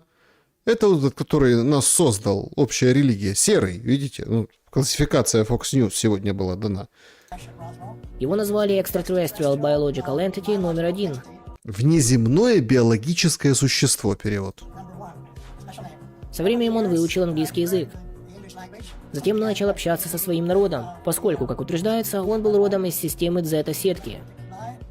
Он также передавал информацию своим пленителям и записал интервью с медсестрой. Это было длинное интервью и настолько засекреченное, что я не знаю, как мне вообще удалось его увидеть. Но оно было абсолютно захватывающим. Больше всего мне запомнилось, что он сказал, что мы, земляне, не являемся хорошими хранителями своей планеты. Ну, как бы... Грета Тунберг. Она, кстати, вот записала видеообращение и, в общем, призвала скидывать Трампа, потому что Трамп вообще от рук отбился, Кубу хочет захватить, надо защитить Кубу, но наша организовала флотилию свободы в Палестину, не доплыла, не дошла, а вот до Кубы там чуть дальше, ну, думает дойти. И вообще призывает общественность беречь природу, защитить Кубу от Трампа. Ну, такой инопланетянин разделяет взгляды Греты Тунберг. Мы плохо заботимся о ней. Открытая добыча полезных ископаемых, вырубка лесов и другие наши действия разрушают эту прекрасную планету, которая нам дана. И эта мысль меня не покидает, потому что мы так и не прекратили этого делать. Конечно, изначально были некоторые опасения. Никто не знал, чего ожидать. Нападений инопланетян или Советов. Советов имеется в виду СССР. То есть американцы, это прям очень важно, чего ждать? Нападение инопланетян или СССР? Ой, как интересно, какие интересные параллели. И тут мы включаем логическое мышление. То есть нам этих инопланетян показывают и говорят, что вот они, так сказать, только в момент какого-то апокалипсиса, когда вот кто, или Советский Союз, или инопланетяне нападут, от кого отбиваться. Мне было понятно, насколько много знают Советы. Но если бы внеземные существа действительно захотели захватить Землю в то время, они могли бы сделать это без труда, буквально за выходные, потому что у нас не было средств им противостоять. В то же время и для Советского Союза было еще слишком рано, чтобы начать обратную разработку летающих тарелок. В конечном итоге обе страны оказались вовлечены. И я всегда говорил, что и США, и СССР продали свои души за внеземные технологии. Вот так вот. И США, и СССР продали души за внеземные технологии. Когда к власти пришел Дуайт Эйзенхауэр, его, конечно, проинформировали об этих вещах. У него уже был некоторый опыт. Он встречался с представителями 4 или 5 различных групп, и они предлагали ему хорошую жизнь. Они говорили, мы можем передать вам наши знания и технологии, особенно в области медицины, что могло бы спасти миллионы жизней, а также в сельском хозяйстве и других сферах. Сегодня Путин с Си Цзиньпином говорят, медицина такая, до 150 можно дожить. Если вы откажетесь от атомного оружия. И тогда стало ясно, почему внеземные существа так обеспокоены ядерным оружием. Космос — это единая система, и каждый взрыв атомной или водородной бомбы вызывает последствия по всему космосу. Они были крайне обеспокоены после того, как узнали о первом взрыве в 1945 году. Поэтому, хотя и раньше на Землю прилетали внеземные существа, после этого визитов стало гораздо больше. Американцы скинули бомбу на Хиросиму и Нагасаки, и те начали залетать почаще, проверять, что там у вас. А все спрашивают, а что это они к американцам? Чё это? Потому что ядерное оружие влияет вообще на космос, на весь. Поэтому вот так американцев они вот это вот и... Но и к СССР, конечно, прилетали, технологии, все встречались. Так сказать, давайте, откажитесь от ядерного оружия, мы вам там сделаем все, что надо, все, что хотите, по медицине, везде. Они прибывали со всех сторон, чтобы фиксировать и каталогизировать информацию о каждом наблюдении НЛО, о каждых складах хранения бомб, производству бомб, урановых заводах и так далее. И все это, как утверждается, было зафиксировано существами, прибывшими со всей галактики, а возможно и за ее пределов. Все против ядерного оружия. Нельзя. Ядерное... А инопланетяне против. А вы тут говорите разрешить Ирану уран. Нет, инопланетяне против. И в момент острых кризисов всегда вот сковыривают и поднимают вот эту тему сразу. Почему? Потому что они же прилетают вообще, со всей галактики слетаются. И давай тут нам 4 вида, представляете, и шведы еще. Ну, то есть 3 вида и шведы. И против того, чтобы ядерное оружие использовалось. А вы говорите, Россия ядеркой ударит. Не ударит. Инопланетяне в последний момент все остановят. Что по поводу климатического оружия? Тут все поражаются, погоды какие-то странные стоят после того, как метеорологический центр Иран бахнул в Дубае. Ну или там, в тех краях. То есть даже Америку накрыло, представляете? Ну там не сколько с погодой проблемы, а с мозгами проблемы. В Америке, кроме инопланетян, обсуждают еще уникальный скандал. В городе Франклин, штат Теннесси, дипломы вручали об окончании школы.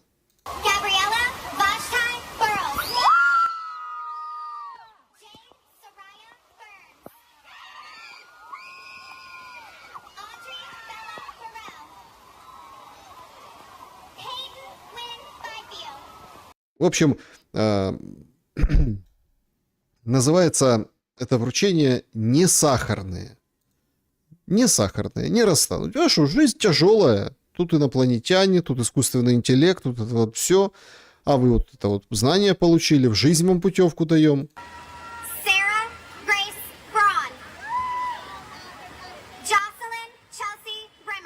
Проливной дождь. Они все промокли. Американцы негодуют, говорят, что вы в своем уме, что это за неуважение вообще, вы о чем?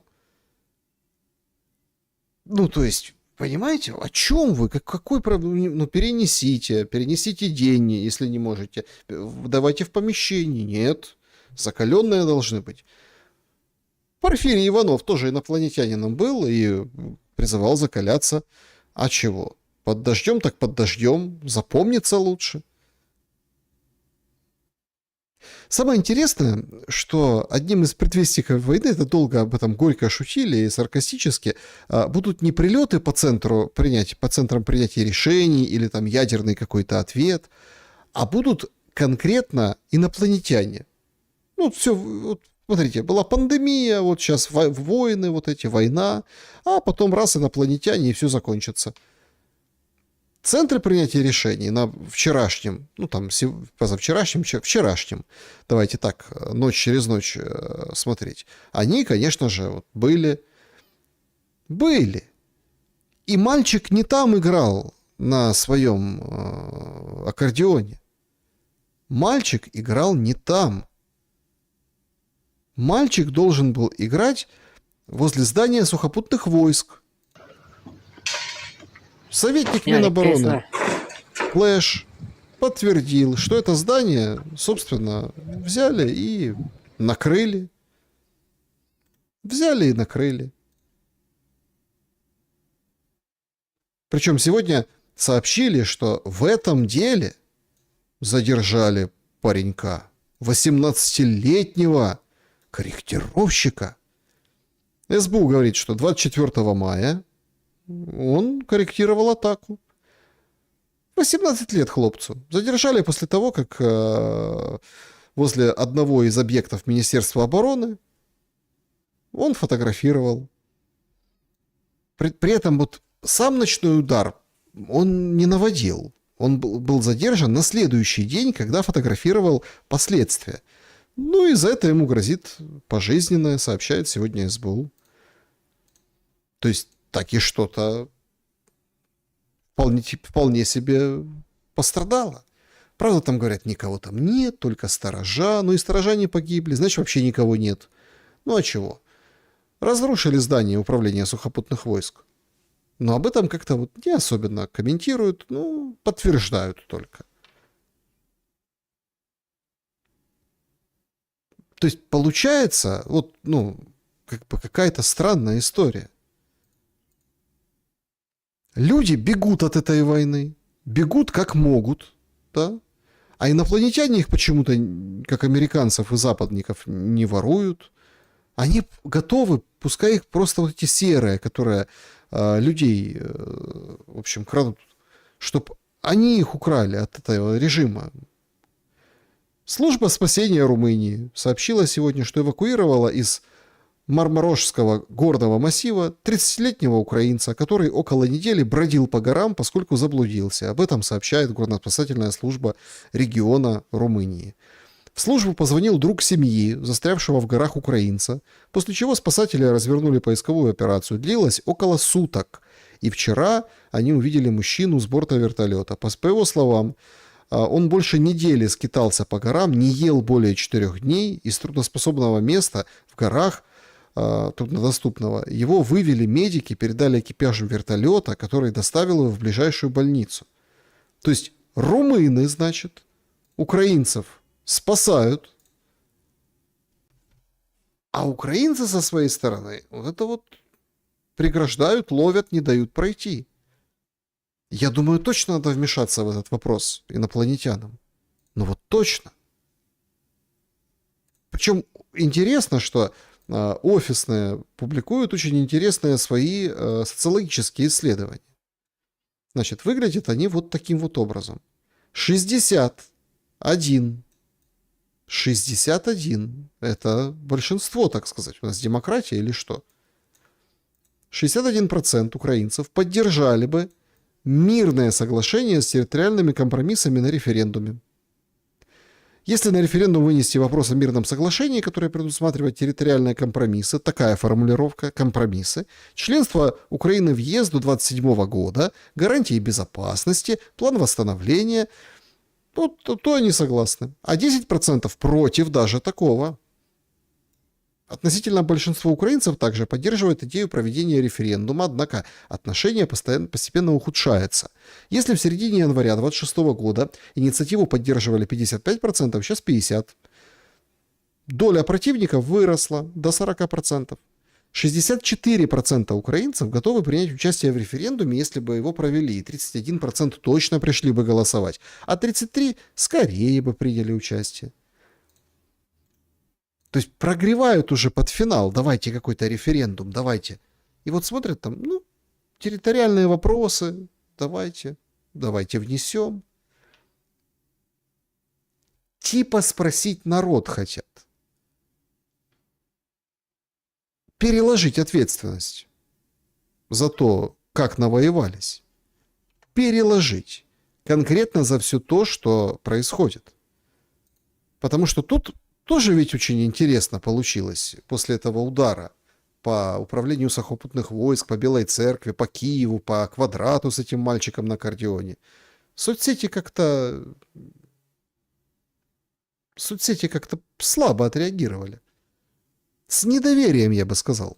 По очень странным обстоятельствам, мне кажется, что Вова и Вова, понимаете, да, какие Вова и Вова, работают сообща. Можете не верить, можете не слушать, можете отписываться нахрен. Но как так происходит?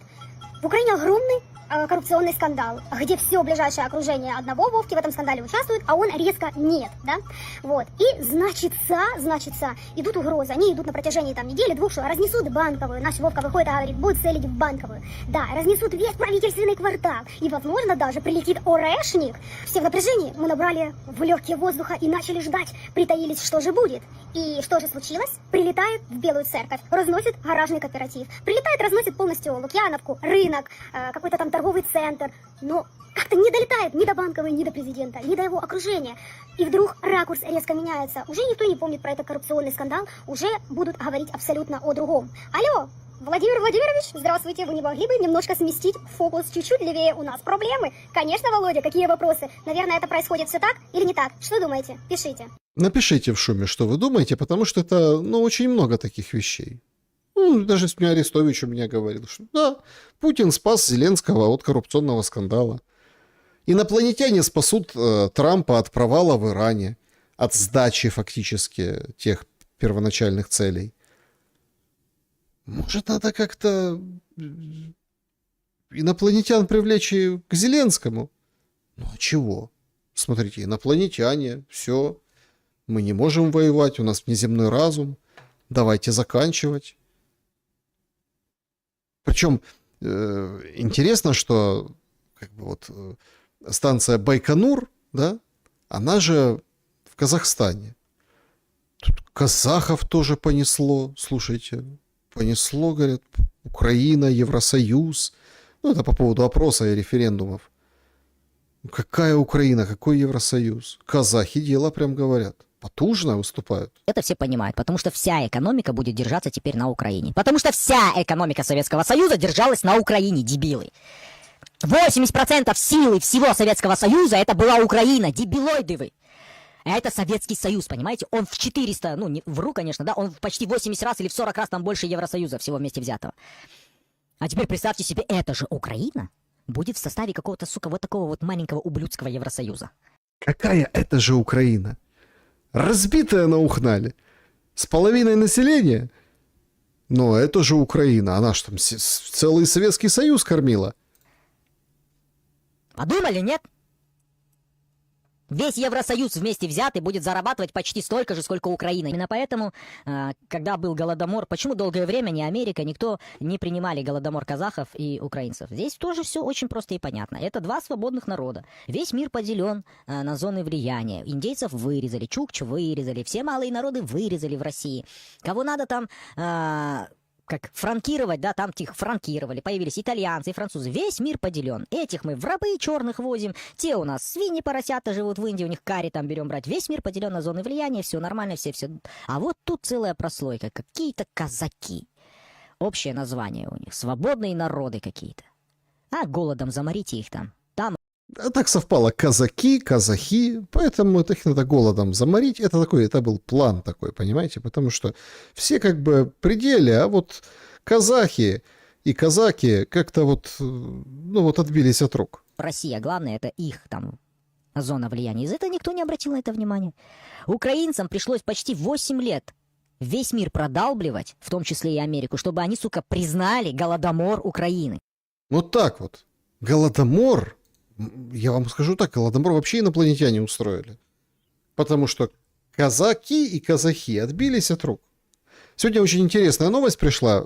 Я прям видел, у себя, кстати, не постил ее. потому что выглядит как-то мутно, выглядела как-то мутно, и как-то вот вообще, ну вот, короче, там суд «Газпром» проиграл, и, в общем, в Казахстане Казахстан сообщил, что 1,4 миллиарда долларов выиграла Украина, и все вот понесли, проходят условно выходные, ну и казахи выходят, говорят, суд судом, но на нашей территории на нас это не распространяется. Извините.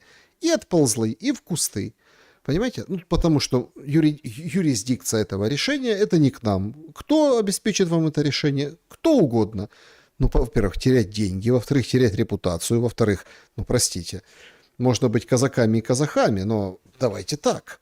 Как бы 1,4 крупная все равно сумма.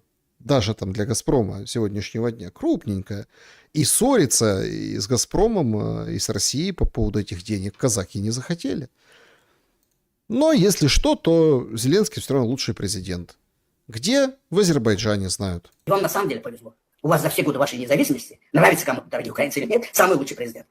Он не идеальный, но он выдержал. Он именно выдержал. Потому что у вас лидера много зависит что-то. Если он выдержал, армия за ним выдержала. Потому что если нет главнокомандующего, то они все сделают для того, чтобы ваши враги. Им это не удалось. Он выдержал. И поэтому он самый лучший. Выдержал. Это Рамис Юнус, эксперт, международник. А теперь идите и еще усиливайте. А усиление, это знаете, что такое? Вот Идите и еще усиливайте.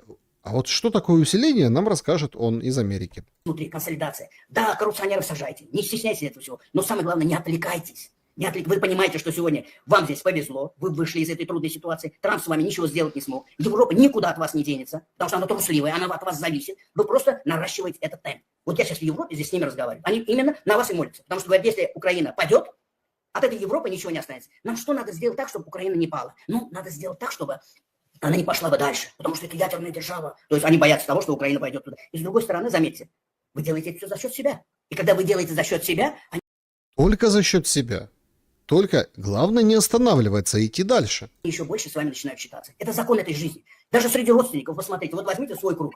Кто сильнее, с ним считаются. А если кто-то слабый, с ним больше разговаривать не будут. Постараются на него не обращать внимания. К сожалению, мы живем сегодня в мире джунглей. И эти джунгли, в первую очередь, это не только с востока. Поэтому это закон джунглей приходит и на Западе в том числе. Поэтому понимаете, в каком мире мы живем. И давайте будем действовать именно в этом мире, сообразно этим законам. Да. Сильнее, еще раз, сильнее. Сильнее, закон джунглей, давайте будем сильными, Зеленский сильный. Смотрите, вообще украинцы непобедимые. Вообще непобедимые. Так а куда ж сильнее? Сегодня вот выдали очень интересные отметки оборонителям, оборонцам, защитникам Малой Токмачки. Более 1500 дней защищают. В книгу рекордов Украины написали 118-я бригада за оборону Малой Токмачки в Запорожье. Причем там уже досталось, видите, человек на инвалидной коляске. Оборонцы Малой Токмачки и действующие бойцы. 1500 дней, представляете? 1500 дней. Это, конечно, просто что-то. Вот как? Вот послушайте Рамиса Юнуса и вперед.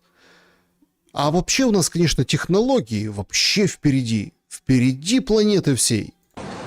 Це коли ми звикли до великих перехоплювачів, тут дивіться. Причому в один шар надрукований. Заявлена швидкість 340 км на годину. Уявіть. Єдине, що я спитав пропелери, похоже, як свої роблять пропелери для таких малюків. Але дуже прикольно. Малюки Миндича, представляете? Вот это вот я понимаю. Вот это дроны-перехватчики. Их можно на 3D-принтере в один слой напечатать, и вот так вот будет, представляете? Вот это вот круто. А вообще, конечно, вот все говорят, плохо, бензина не будет, все подорожает. Так а бензины можно с дронов снимать. Украинские мужики вот в поле так и научились. Той случай, коли бензин в Україні по 100 гривень. А тут халява. Да. Халява! Ребята, халява! Упал дрон. Не разорвался. Они его вскрыли, разбирают. Туда там кулек. Кульок.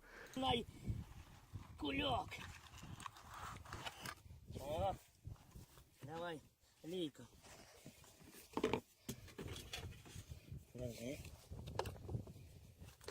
Леечка, все как положено, и вот так горючку сливают. Так это вообще бизнес-решение, вы что? Вот это вот я понимаю. 1500 дней на фронте. Если нет нечем заправить, а ну с дронов, упавших в поле, взяли, раскрутили, сняли. Чего нет? Все вперед. Если там что-то не так впереди, да, то, соответственно, ну, в общем, тыл можно пожурить. Вот есть полковник морской пехоты, он рассуждает о тыле. Чому моя дружина должна 1,5 месяца ждать вызова електрика, поки я воюю? Потому що ви всіх мобілізували. Як можна так працювати з тилом? О, вот это нормальный вопрос.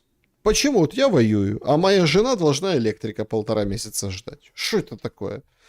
Ми не маємо права свій тил ламати, рушити. Чому? Тому що ми без нього не зможемо существувати. Хто буде їздити на машинах, хто буде працювати, хто буде забезпечувати наші сім'ї, поки ми воюємо, хто буде заробляти гроші в казну, хто буде підтримувати бюджет, хто цим всім буде займатися. Якщо ми всіх мужчин зараз мобілізуємо, все, І заїдуть іммігранти. Да, совершенно верно. Заїжджають іммігранти, поки ми воюємо, вони ходять під ручку з нашими жонами, чи як вони це представляють собі? Да, так и представляют. Пока вы воюете. Помните, как вот это вот такую же тему распихивали в начале войны про россиян? Там показывали русских женщин по общагам с неграми, смотри, мол, пошел ты вот это вот воевать на СВО, а вот где твои, так сказать, дамы сердца. Пожалуйста, якщо іммігранти хочуть заїхати в Україну, процедура банально проста. Зараз це воююча страна, яка потребує негайної перемоги і окончания бойових дій на території України. Так, и что мы предлагаем иммигранту? Приїжджаєте, мобілізуєтесь, становитесь в строй, навчаєтесь, становитесь в строй, захищаєте Україну, возвращаєтесь вже в мирну страну після війни. Повір мені, за 1,5 року він буде навчитися матюкатися, їсти сало, жувати цибулю, і він вже буде асимілірований український хлопак. То есть фронт ассимилирует мигранта. Фронт, вы понимаете? То есть это ведь это не шутка. То есть он возмущается, что у него нет электрика нормального, и зовет мигрантов на войну. Ну типа, ты будешь мигрантом, ты будешь работать, но после того, как повоюешь. А что-то наоборот получается, представляете? Так он кого, мигранта зовет или наемника? Індуси, я думала, що це прикол якийсь в Тіктоці, а це вже наша реальність.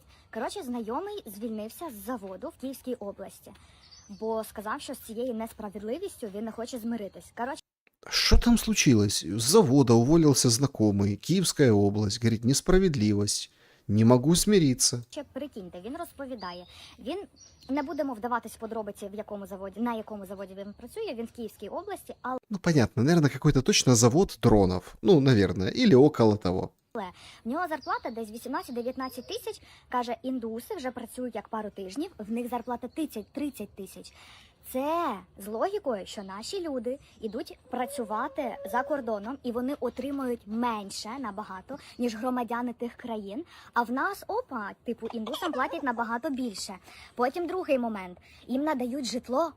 Назарчик, зачекай. Ось. Назарчик, подожди, тут важная тема. Платят индусам больше, это знакомый рассказал. А ты тут потом, подожди, ты... Как будет по-индийски, на хинди, как будет? Помолчи. Помолчи, Назарчик, ты еще с этим столкнешься. Жилье дают, представляете? Чому, типу, не сказати, да, там, завод надає житло, типу, переселенці, які хочуть, можуть приїхати, там, працювати. Українцям вони житло не надають, а от індусам, да. Я не расистка, але мені здається, що щось тут, ну, типу, не ок, на рівні держави, щось якось неправильно. І щось мені не подобається. Да, бо я реально думала, що це прикол якийсь. А це, виходить, ні. Выходит, не прикол. Так а какой прикол? Индусы нормально, индусы вот там поработали, в свободное время нормально там торганули своим индийским чаем. Заметили недавно в Одессе подобное. Легендарная дорожка на Бочарова, и уже трудовые мигранты с Индии у нас здесь. Здравствуйте. Здравствуйте.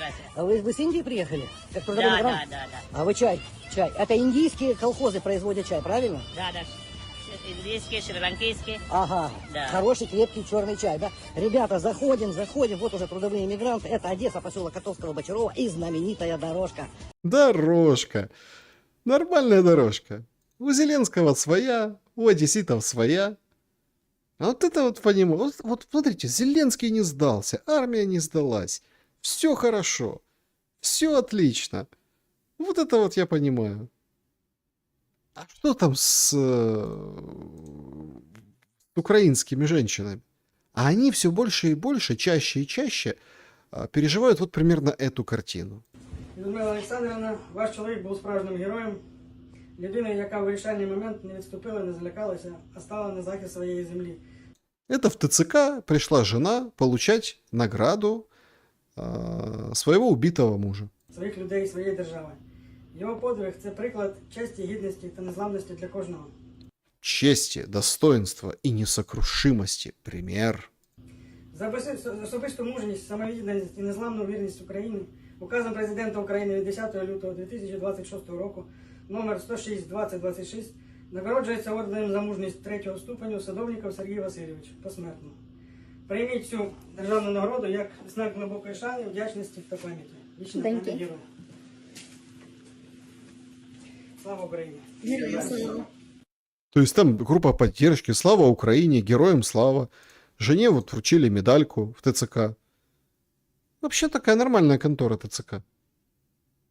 Вообще замечательно. А жене вот молодой, красивой девушке, да, осталась вот побрякушка. Ну там стари вот эти родственники, там же, наверное, какие-то родственники пожилые. Героям слава, да, и она смотрит на нее, на эту побрякушку. А это нормально. А вот мать рассказывает про своего погибшего сына. Мій син загинув, я це знаю. Я з ним попрощалася. Але я йду по вулиці, іде хлопчина статури мого сина. Я коли бачу по цей день, буквально минулого тижня, по валу війшов хлопчик з дівчинкою, високий, просто худіший, ніж Антон. Профіль, ти бачиш, я його побачила, я просто за ним вийшла. Я дивилася йому вслід, тому що це чисто статура моєї дитини. То есть, смотрите, она из Тернополя, вот у нее там тернопольское местное телевидение берет, у нее там этот самый Тони, у нее на позывной его, да, то есть вот это вот. И вот она рассказывает, она не найдет себе уже места. Она идет по улице, в магазин, с магазина выходит, смотрит со спины вот ее вылитый сын, со спины. Она узнает со спины чуть-чуть похудевший силуэт своего ребенка, которого она похоронила, которого носит на футболке. Десь ти за кермом в бусі бачиш бородача, лисого, профіль, і ти бачиш ту дитину в таких от моментах, і ти зависаєш. Я би ще, напевно, і не вірила до кінця, якби домовина була закрита. Що це, тобто оце ти шукаєш своє дитя поміж людей. Она ищет глазами среди толпы своего ребенка. Ну, потому что хоронили в закрытом гробу.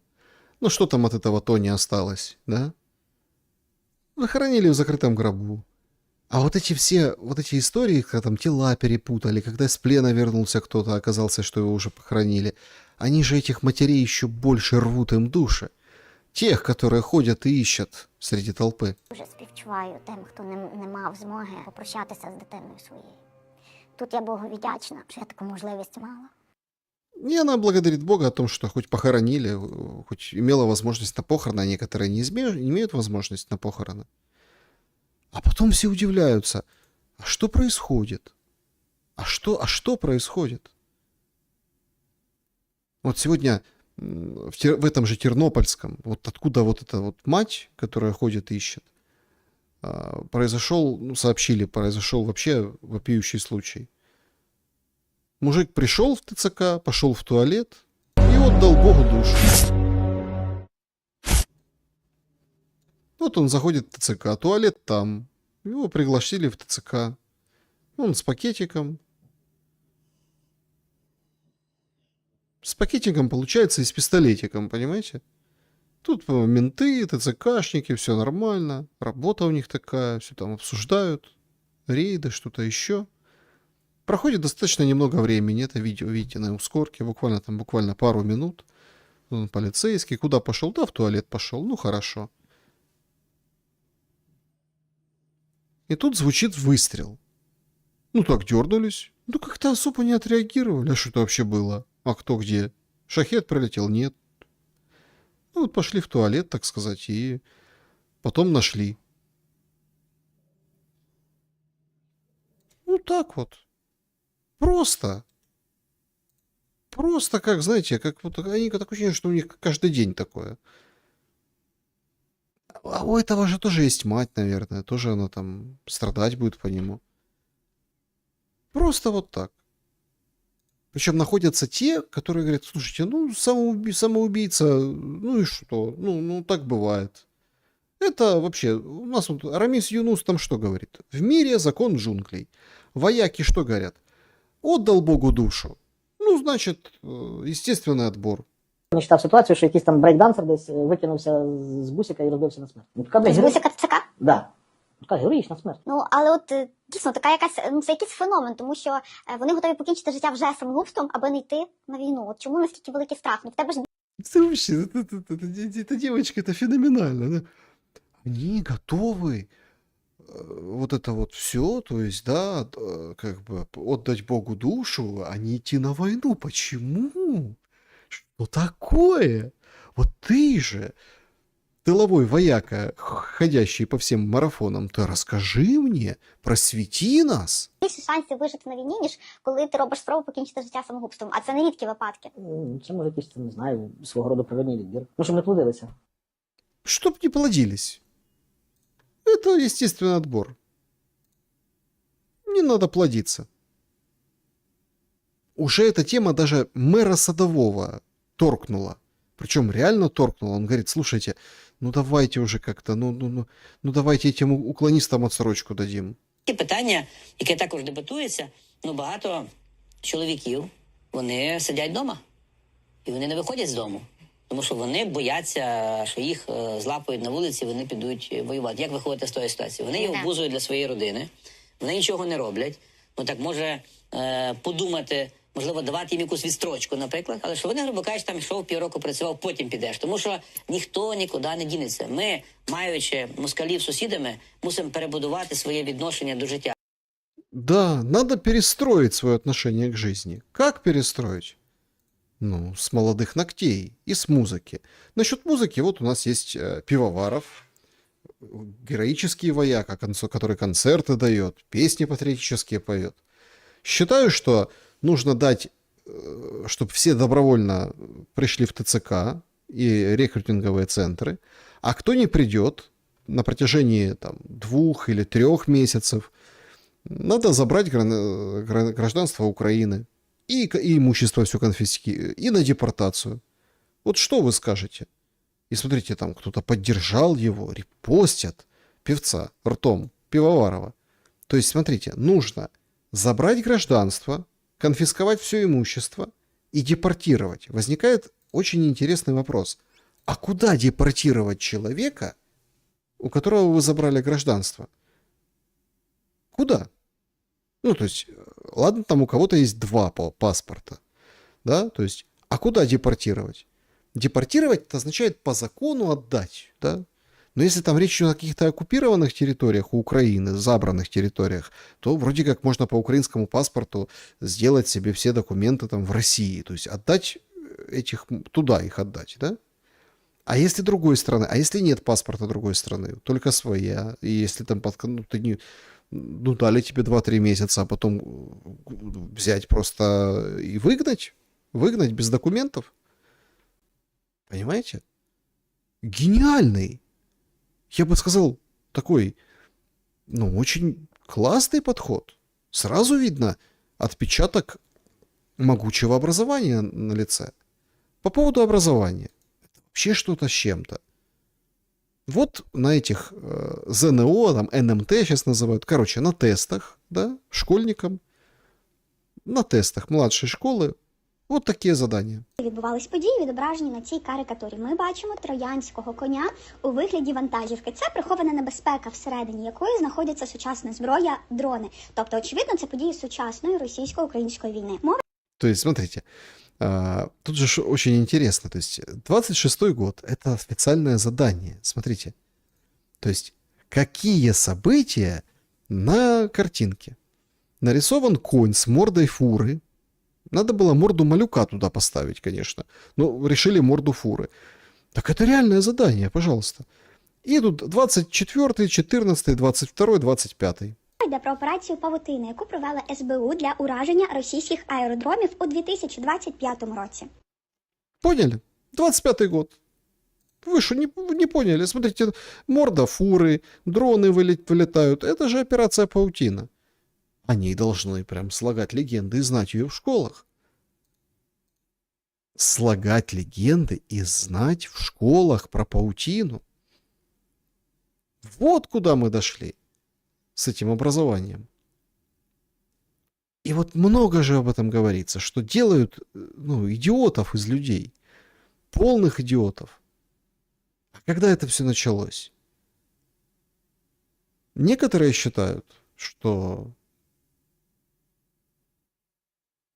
после сближения отношений во времена Никсона еще.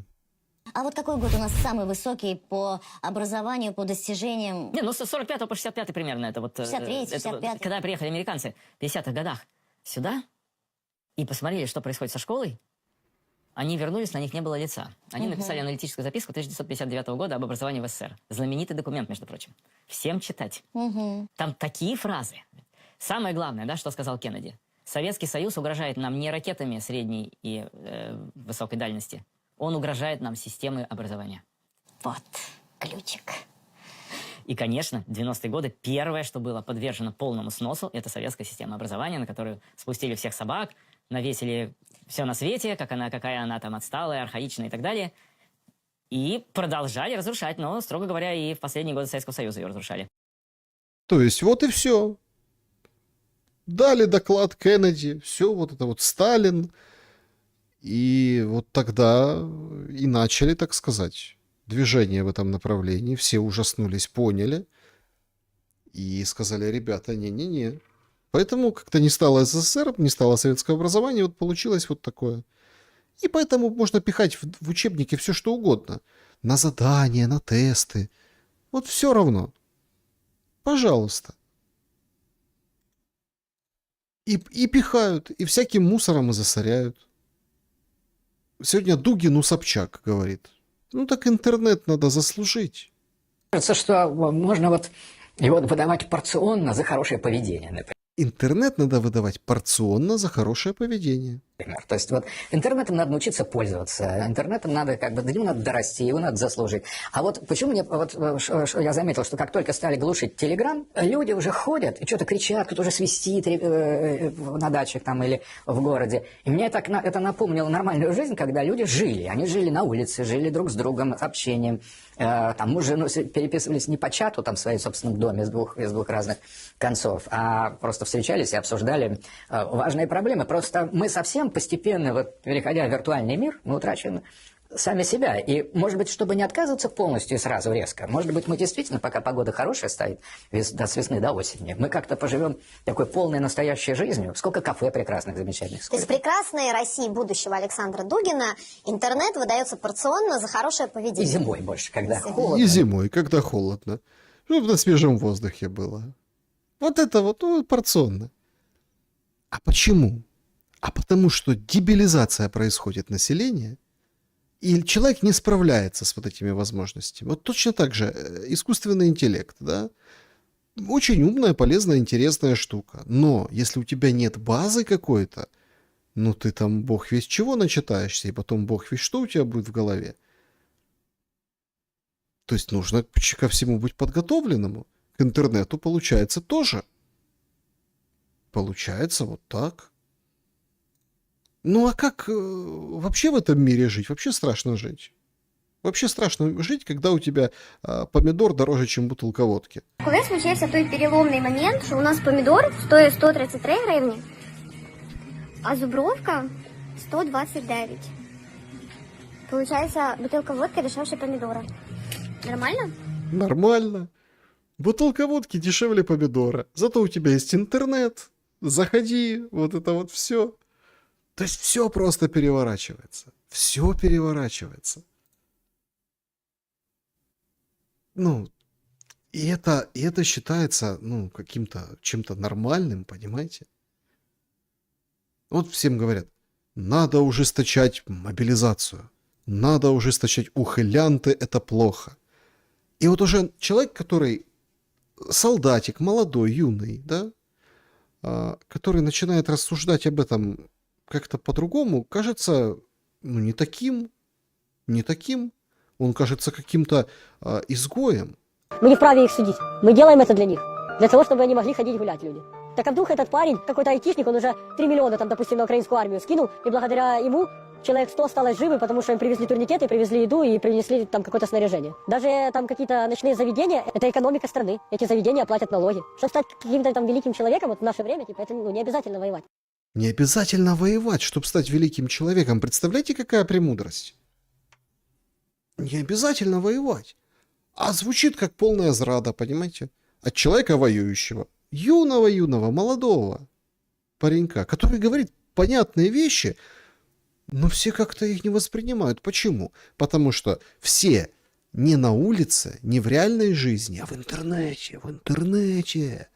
Ты что? Будут ужесточать мобилизацию. Будут вот это. Как так можно? Потому что в интернете слушают вот тоже герой Украины, солдатка. Вот это Вырва у нее, позывной Вырва. Ну, Вырва это как воронка, или как сказати, там, ну, ви поняли, да? Вирва. Бажання до кожного громадянина України: боріться, прийміть все, як є, і боріться. Бог з тими, хто за правду, що хто за честь, хто за гідність. Я це знаю. Так будуть втрати, так будуть смерті, це реальність. Але потім буде розквіт нації, держави. А все це відновиться, як відновлювалося всі ці 300, 200, 100, 400 років. Смотрите, вы боритесь. Вот это Вырва, она со свободы, она вот обратилась к гражданам Украины.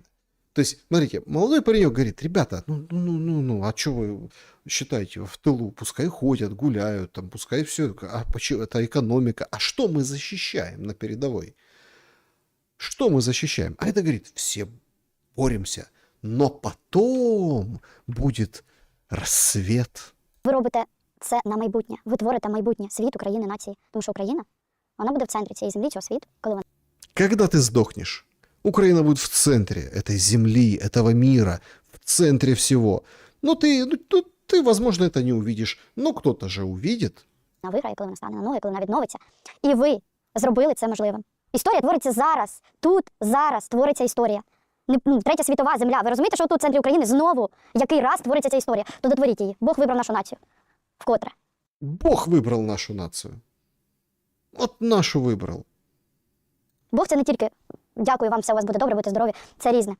Це і випробування, це і боротьба. Життя воно таке. Боріться, просто боріться всі до останнього. Все до последнего боритесь. И прогревается, прокачивается от таких заявлений, вот этих всех вырв, что вот, сейчас, боритесь, ничего, будет хорошо. Бог нас выбрал, это вот Богом дана земля. Все на фронт, все для победы. У нардепа Бужанского спрашивают, так а что, будут ужесточать мобилизацию? Он говорит, может будут, и судя по всему будут, но без парламента. Я слышал там такую фразу у Федорова была, да и вообще об этом говорили, что вот с одной стороны там будут какие-то послабления, не знаю какие, снимут там розыск с кого-то. С другой стороны, в проекте новой реформы Федорова будут какие-то ужесточения. Я абсолютно убежден, что Верховная Рада ни за какие больше ужесточения не проголосует. Категорически не проголосует. Ни я лично не проголосую, ни наш комитет не проголосует, ни Рада в целом. Никто не проголосует, но все должны быть готовы. Так и что? А что эти депутаты? Они вот там вот искорки своего благоразумия, как бы, а что это меняет? Вот есть другой депутат, нардеп Коваль, да? Тот задается интереснейшим вопросом. Смотрите, Покровск, это уже как бы не город. Его, как бы все, он в руинах, все там перемололи. В Покровске жила куча жителей, мужиков, специалистов, инженеров, энергетиков, шахтеров, работящих. Люди с мозгами жили. А их как-то использовала Родина для того, чтобы, так сказать, поддержать боеспособность. Вот, чтобы бороться, как Вырва. Нет. Покровська громада, от приклад. Ми всі бачили, що в Києві було цією зимою. Всі, з усіх областей їхали бригади, ремонтувати мережі, це правильна історія. Покровська громада, де були там шахти і все інше, там були фахівці, електрослюсарі, висококласні, високих розрядів, які мають допуск 10 плюс тисяч вольт. Хто їх взяв, цих слюсарів, які звідти евакуювали, 100 плюс тисяч людей евакуювалось, і одразу влаштував Укренерго для того, щоб вони ремонтували і допомагали там розумному, а вони там два сильних, які б допомагали ремонтувати.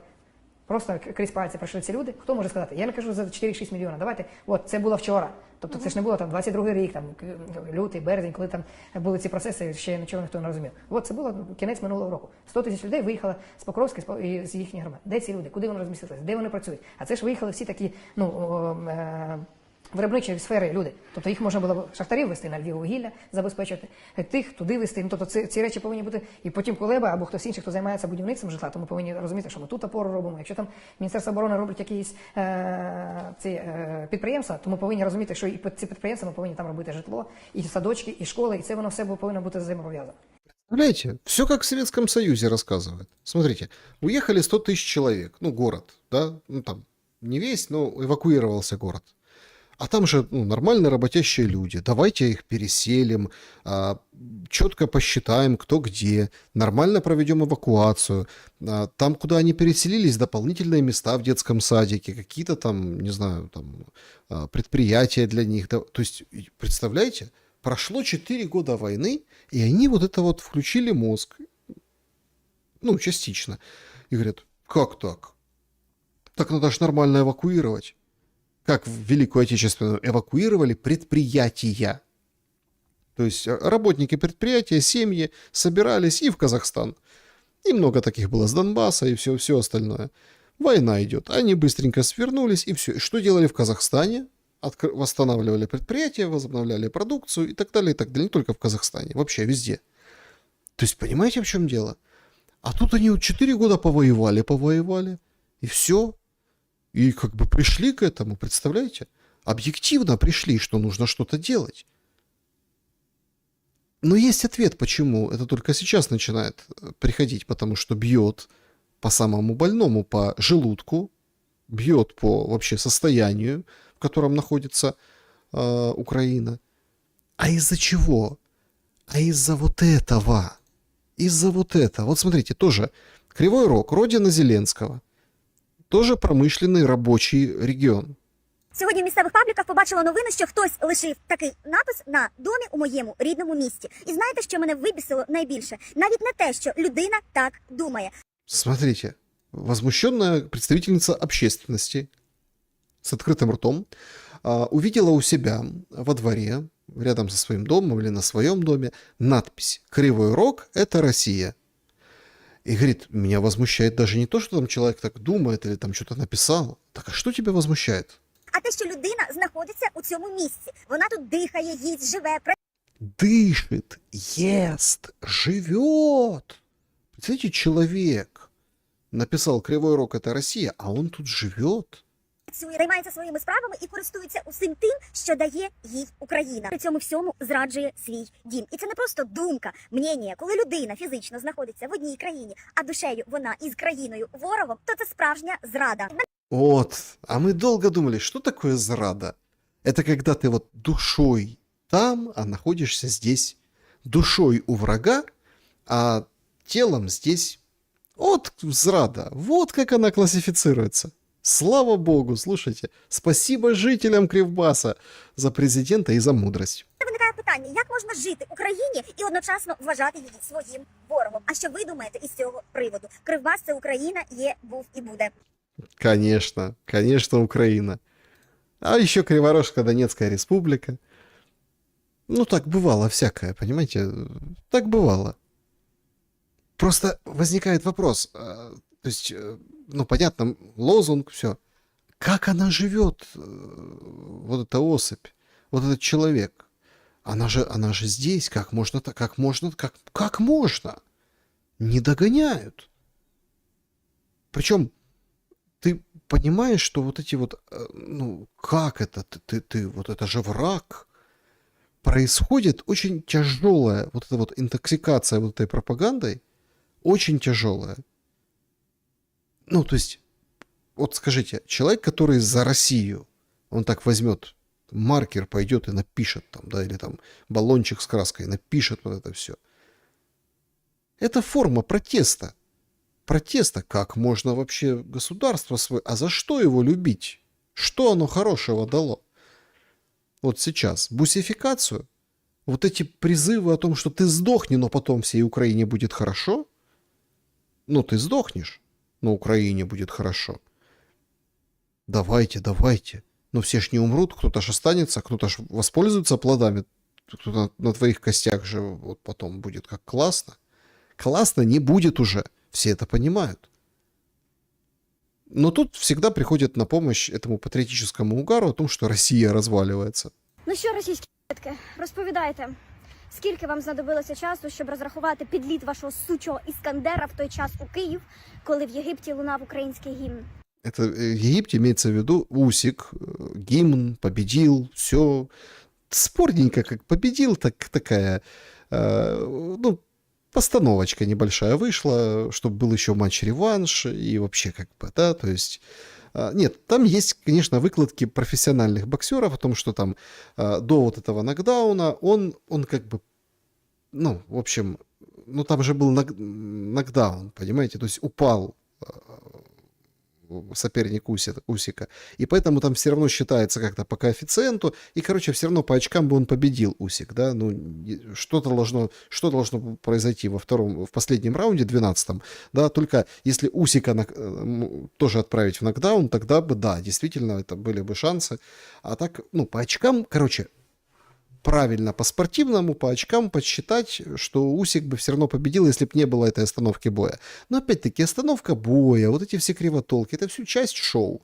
100 миллионов Усик получил денег. 100 миллионов. Вы понимаете?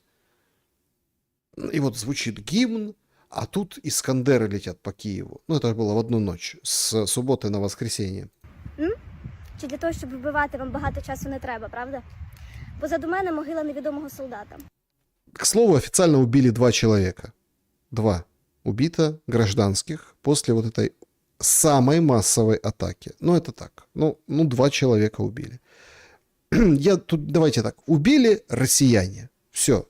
Потому что у нас нет расследований, их никто не будет проводить, а где-то может ПВО, а там обломок, а там не обломок, а там кто-то сбил с курса, дрон тут залетел куда-то. То есть, есть ли участие Украины в убийстве? Конечно, нет. Имею в виду физическое, военное участие. Убили россияне почему? Потому что они обстреливали.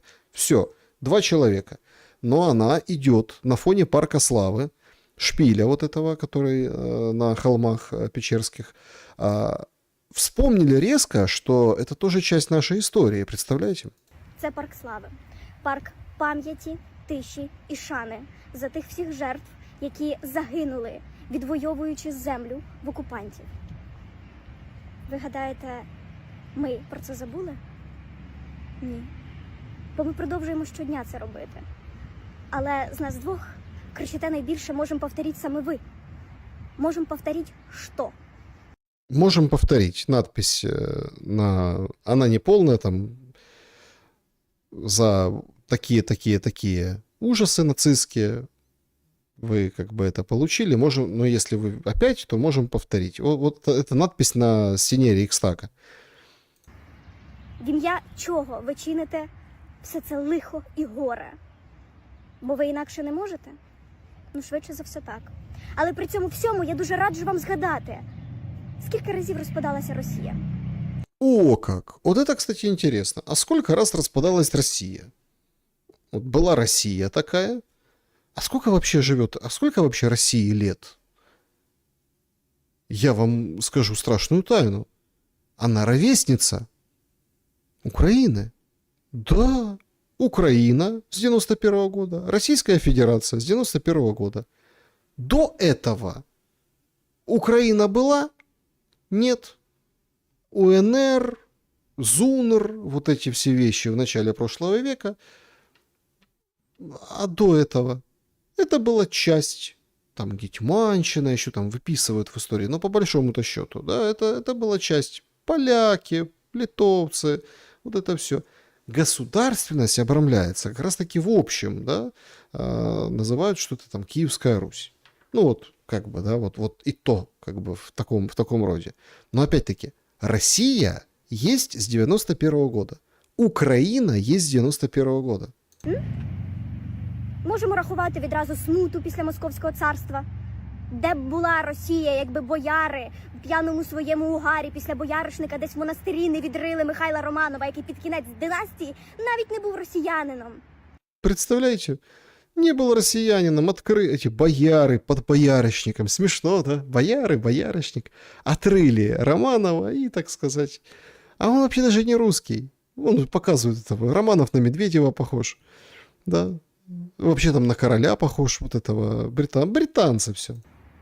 Де б ви були, якби революція сталася в 905-му, але благо вона сталася в 917-му? 905-м, 917-м. Где бы вы были? А что, какая, подождите, а вот если там успешная революция тогда бы возымела успех, то как бы... Де б ви були після 91-го року? Скільки разів зникала Росія? Так сколько? А скільки разів за цей час? За століття катувань, вбивств і Палачи, убийцы. Ай, надрыв-то какой. насилля зникала Україна? Жодного. Вот так вот. А Украина никогда не исчезала. Всегда была. Україна була під окупацією, і Україна визволяла себе. Когда? Ну, просто интересно, когда себя Украина освобождала? Какая Украина себя освобождала? От какой оккупации? Але Україна не зникала жодного разу. Натомість Росія щоразу перетворювалася на мотло і багно, чим вона насправді і є. Так мы, вот это багно, это тоже Россия, Российская империя. Точно такое же. Потому что мы часть были Российской империи. Не России, не Российской Федерации, а Российской империи. Города строили в том, что называлось, ну, там, югом, то, что называло там при Катерине и Новороссией. То есть, а мы кем... А какая Украина не исчезала? Та, наверное, которая была. А какая была Украина? Польская, может, была Украина. Какая? Литовская. А какой Украине не исчезавшей? Запорожская сечь? Это была Украина? Очень спорное утверждение. Тому, як ви гадаєте, цього разу буде так само? Походу, да. Будет точно так же. Украина никуда не денется, а Россия с новыми субъектами как-то себя переименует и поменяется какое-то управление, и все. Ну да. Сколько раз пропадала Россия? Дам спойлер. Так. Да. Бо історія вас нічому не вчить. Але ж як вас можна навчити, якщо ваш улюблений персонаж, містер Фрідман, звертався до вас постійно? Ви що, тупые? Ви що, совсем тупые? Фридман. Я не знал, что мистер Фридман — это любимый персонаж россиян. Нет, мне попадались те рисованные черно-белые ролики.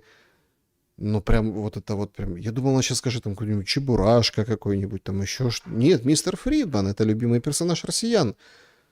Так он и к тебе обращался. Интеллектуальное. Вы что, совсем тупые? Вы что, совсем тупые? Вы что? Да. Ну, понимаете? И все. Сколько раз разваливается Россия? А вот эти рассказы про язык, это же отдельная история. Они переплетаются с историей вот этой, которая там недоучена. Я часто в Києві чую дітей, от прям малих, які говорять російською. Представляете? Сидит советник министра обороны и в Киеве слышит детей. Уезжай из Киева. Сережа, уезжай в Одессу. В Одессу. Там ты таких не встретишь. А представляешь, в Киеве. Представляете, в Киеве встретить таких детей, которые на детской площадке по-русски говорят. Що б ти сказав батькам дітей, які виховують їх зараз російською? Коли це в Бо в мене цензурних слів нема. Краще кажи ти. Я декілька днів тому був в прифронтовому містечку на дитячому майданчику проходив. І мені дівчина зі мною була, і вона каже: послухай, коли це в Києві, коли це в зоні, прям куди тобі летить і прилітає постійно, і коли там діти розмовляють російською, це ще незрозуміліше, це ще більше викликає дисонанс. Ну, тобто, Це ж питання не до дітей, до їхніх так, це батьків. звісно. Так. Тобто тобі летить напряму це все, що прилітає, коли гине чергова людина або не прокидається дитина в Києві, в Дніпропетровську, в Одесі, будь-де, це роблять не політики, це роблять конкретні люди, які зробили вибір. І в тому числі це роблять люди, які просто тусуються в Росії, і вони зробили вибір мовчати і нічого з цим не робити. Це У него что-то произошло, видимо. Может, это микроинсульт? Какие-то люди тусуются, выбор, который тусуются в России, сделали вместо него. роблять люди, які зробили вибір дивуватися, чому це в нас прилітає сьогодні до Москви. Ми же просто тут мирне. Це вибір конкретних людей, коли ми виховуємо дітей їх мовою, коли наші діти споживають їх продукт. Ми робимо вибір такий самий, щоб бути одним цілим з ними. Це неможливо. Ага, то есть война — это выбор вот этих людей, а мы делаем этот общий выбор. В общем, ну возмущение это прет. Прет возмущение. Вы понимаете? Как? Чего они говорят по-русски, эти дети? Еще и там летят ракеты, все, а они делают этот выбор. Понимаете? Когда-то, очень давно, был такой тоже аккордеонист, ну, как сегодня я показывал на фоне разбитого торгового центра «Квадрат». Мальчик. Ну, он был уже взрослый дядя. При партии регионов его очень любили. Известный Ян Табачник. И он как-то позвал Леся Бузину. Вот когда говорят у нас русификация, я говорю, русификация где? В Одессе, в Донецке, в Крыму, в Николаеве? Так там никогда не было украинского языка. Да. Почему его никогда не было? Потому что давайте откроем любой учебник географии Российской империи, и мы прочтем, что эти земли до 17 года назывались Новороссия. Да? Это земли, которые завоевали у Крымского ханства. Туда тут же хлынул народ со всей Российской империи, и из Украины, и из исконных областей России, и из Молдавии, там Бессарабия ее тогда называли. Откуда угодно, да. Болгары хлынули, сербы туда хлынули вообще. Я говорю как профессиональный филолог. Я все-таки закончил Киевский университет. Как филолог говорю, украинский и русский языки отличаются меньше, чем, например, баварский диалект немецкого языка и берлинский диалект того же немецкого языка. Да, я знаю. Вот и все. У немцев больше отличий языка. У немцев больше бывает отличий языка.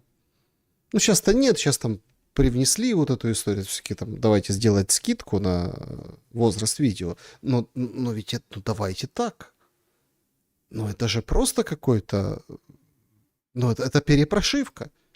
Чистой воды перепрошивка. Давайте, ну, примерно то же время, ну, немножко как бы ближе к западному восприятию. Кузьма Скрябин, который не дожил до всего этого, и слава богу, я не знаю, он, наверное, сейчас был врагом народа. Представляете, что говорил? Про русские города рассуждал. Маріуполь. Всі ходять жовто-синими бантами, але вони по факту ходять тільки із-за того, щоб їх не чіпала наша армія. Мариуполь. Значит, все ходят в желто-блакитном, ну, в желто-синем, но ходят потому, чтобы их не трогала украинская армия. Вы представляете, что говорил Кузьма? Тут подписал, типа, за эти слова Кузьму и забрали. Ну, в общем-то, да, и потому что там много мутного с этой аварией. Ну, вроде как говорят, что сам там что-то фура, машина. Я, кстати, был на этом перекрестке, когда-то снимали мы программу про Кривой Рог. В Кривом Роге был единственный раз, и там же это все возле Кривого Рога там произошло. Ну, это просто что-то необыкновенное. То есть одевали бандану, чтобы не трогали украинские военные. Тобто однозначно 100% місто русське. Мелітополь, та сама історія. Вони не зайняті ще.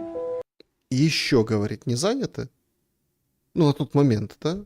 Ну, это 14-15 год, когда он этому видео. В 15-м его не стало. В феврале. але вони відкритим текстом говорять, що якщо русські прийдуть, ми 2 руками за них. Так и получилось потом. Это вот, ну, какой вам нужен пророк, понимаете? Какой вам нужен пророк? Вот Кузьма Скрябин об этом говорит. Та сама історія Миколаїв. Та сама. Їздять машини, все як візуально Львів. Жовтосини, вишиванки, розумієш? Але вони кажуть, нас Росія кормила, ми в душі. Отака от історія. Вот такая вот история. Нас Россия кормила, вот мы в душе.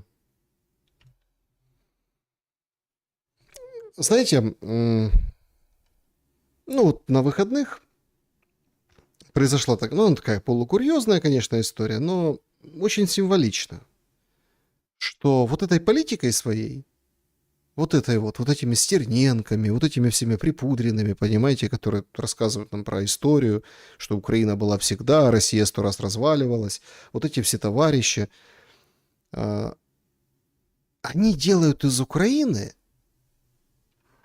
ну, как бы разбитую вазу, понимаете? Разбитый кубок.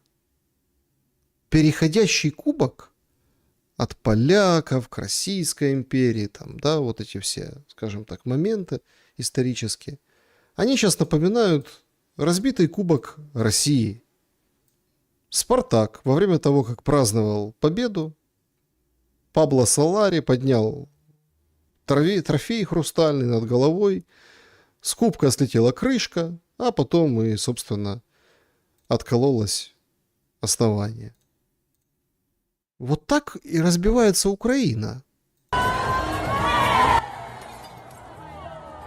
От большой радости, так сказать. Ну, такая вот история. И останется то, что останется. Осколки. Причем собрать эти осколки будет уже невозможно. Нужно как бы лепить новый кубок. Вопрос, из этого же? Нет. Похоже, из нового стекла. Темного. Темнее. Ну, вот как-то так.